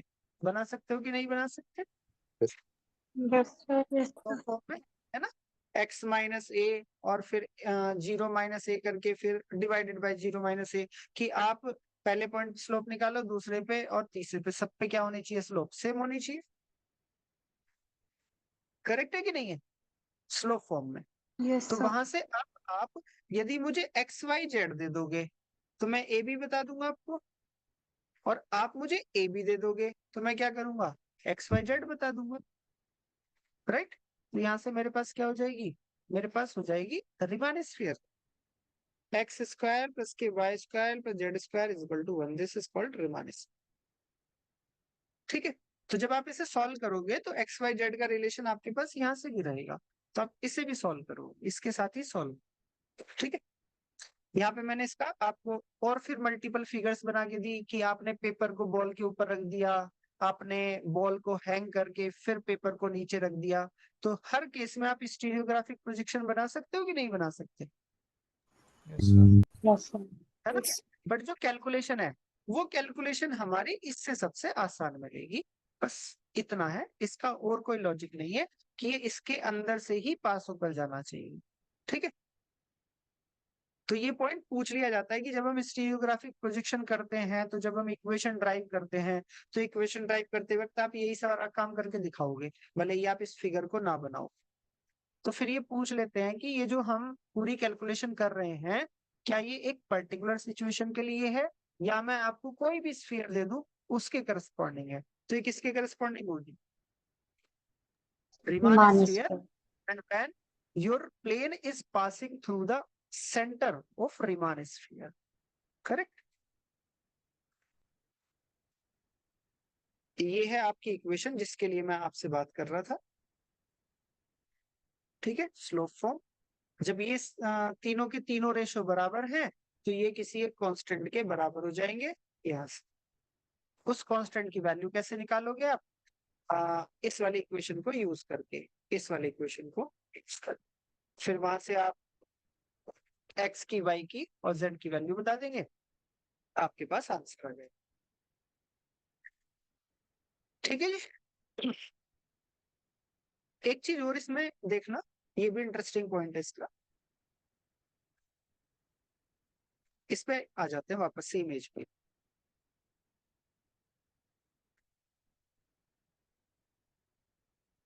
जैसे सपोज करो तुम्हारे पास, इस वाले में बात करते हैं, तुम्हारे पास एक नंबर है यहाँ पर, या ऐसा करते हैं ये 0 है, एक नंबर है तुम्हारे पास a प्लस आयोटा बी, और एक नंबर है तुम्हारे पास a minus iota b, correct. a plus iota b का ये क्या है? कंजुगेट है, ठीक है। तो जब तुम रीमान स्फीयर में a प्लस आयोटा बी के लिए x y z निकाल रहे होंगे, और a माइनस आयोटा बी के लिए यहाँ पे बोल दो x1 y1 z1, और ये x2 y2 z2। तो इन दोनों में रिलेशन देखना है कि ये रिलेशन तुम्हें मिलता कैसे, ठीक है। तो फिर तुम्हें यदि किसी एक नंबर का मैपिंग पता चल गई कि, या उसका पॉइंट पता चल गया कि वो रीमान स्फीयर पे इस पॉइंट पे कट कर रहा है, तो उसके जितने भी रिफ्लेक्शन वाले पॉइंट होंगे उन सबका आपको इंस्टेंटली पता चल जाएगा विदाउट कैलकुलेशन, ठीक है। तो ये दो काम आपको मैंने दिए हैं। कौन सा? एक तो ये दिया रीमान स्फीयर को सॉल्व करने का, एक और दिया था अभी पहले, हाँ, जो क्वेश्चन था उसमें आंसर निकालने के लिए, ठीक है जी। कल हम स्टार्ट करेंगे पॉइंट सेट टोपोलॉजी। इसके अंदर आप स्पेशली क्या पढ़ के आएंगे? ओपन डिस्क क्या होती है, क्लोज्ड डिस्क क्या होती है, और बाउंड्री पॉइंट क्या होते हैं।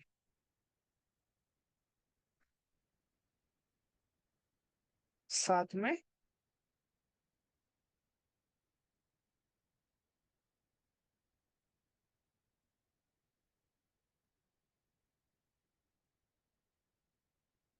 Connected set. इस आपको समझाना है मुझे कि कनेक्टेड सेट बेसिकली हम बोलते किसे हैं। पहले कनेक्टेड की बात होगी, फिर पाथ कनेक्टेड की बात होगी। तो पहले ये कनेक्टेड ढूंढ के लाना कि कनेक्टेड आप समझाओगे कैसे। बिल्कुल किसी अपने छोटे भाई बहन को समझाना है, जितनी अपनी घर की लैंग्वेज कह लो, लेमैन लैंग्वेज कह लो, देहाती लैंग्वेज कह लो, बिल्कुल जैसे तुम्हें समझाना हो वैसे। कनेक्टेडनेस और पाथ कनेक्टेडनेस आप मुझे समझाएंगे, फिर मैं आपको समझाऊंगा, ठीक है। चलिए जी, किसी का कोई क्वेश्चन हो तो अनम्यूट करके पूछिएगा। सर आप सर थोड़ा सा ग्रुप में थोड़ा सा ये मतलब लिंक थोड़ा सा डाल देते तो अच्छा होता। बेटा डाला तो था लिंक, आपने कहाँ से ज्वाइन किया? सर मतलब सर ने ज्वाइन मतलब सर ने भेजा था, वो आपका अच्छा मतलब ठीक, 6:39 पे भेजा था तो इसलिए बोल रही थी। ओके ओके ठीक है जी। आपको नोट्स कहाँ पे मिलेंगे? नोट्स अच्छा अपलोड नहीं हुए तो आज अपलोड हो जाएंगे नोट्स, ठीक है। अच्छा जी, ओके। और बताओ भी, किसी का कोई क्वेश्चन हो तो क्वेश्चन पूछ लो। Sir which group are you talking? But आपके पास एक लिंक गया होगा, है ना, ईमेल गई होगी, उसमें मैंने दो ग्रुप के लिंक अटैच कर रखे हैं, तो वे आप ज्वाइन कर लीजिए। हाँ, इसके लिए किस बुक को फॉलो करें, ये क्वेश्चन आपका अच्छा है। बुक हम कौन कौन सी फॉलो करेंगे? अभी आपको बेसिक चैप्टर्स के लिए सबसे पहले बुक फॉलो करनी होगी HS कसाना। ये वाली बुक तो आप मंगा भी लोगे ना तो भी कोई दिक्कत नहीं है, राइट। इसके बाद एक और बुक होगी हर्ब सिल्वरमैन की, उसकी मैं आपको PDF का लिंक दे दूंगा, तो वो आप वहां से देख लेना, क्योंकि इसमें बुक तो काफी महंगी आती है, 7-8 हजार रुपए की है ना, हो सकता है मिले भी ना, बट इसमें जो जो टॉपिक आपको मिलेंगे वो एक्सक्लूसिव मिलेंगे, मतलब उसकी जैसी एक्सप्लेनेशन आपको कहीं और नहीं मिलेगी, बहुत अच्छे से समझाया है, ठीक है जी। आपको कॉम्प्लेक्स की कॉम्प्लेक्सिटी आसान करने में मदद करेगी ये वाली बुक, ठीक है जी। नहीं, टेक्स्ट बुक अपलोड नहीं कर सकता मैं, स्ट्राइक आ गई थी ऐप पे, ठीक है, तो सारे पैसे ले जाएंगे मेरे, मैं जितने अर्न करता हूँ पूरे साल। यदि एक बार भी उन्हें पता चल गया कि हाँ ठीक है चलो ये कोचिंग कराते हैं पढ़ाते हैं, मैं आपको लिंक शेयर कर दूंगा। ठीक है जी, धन्यवाद। Thank you, Thank you. sir.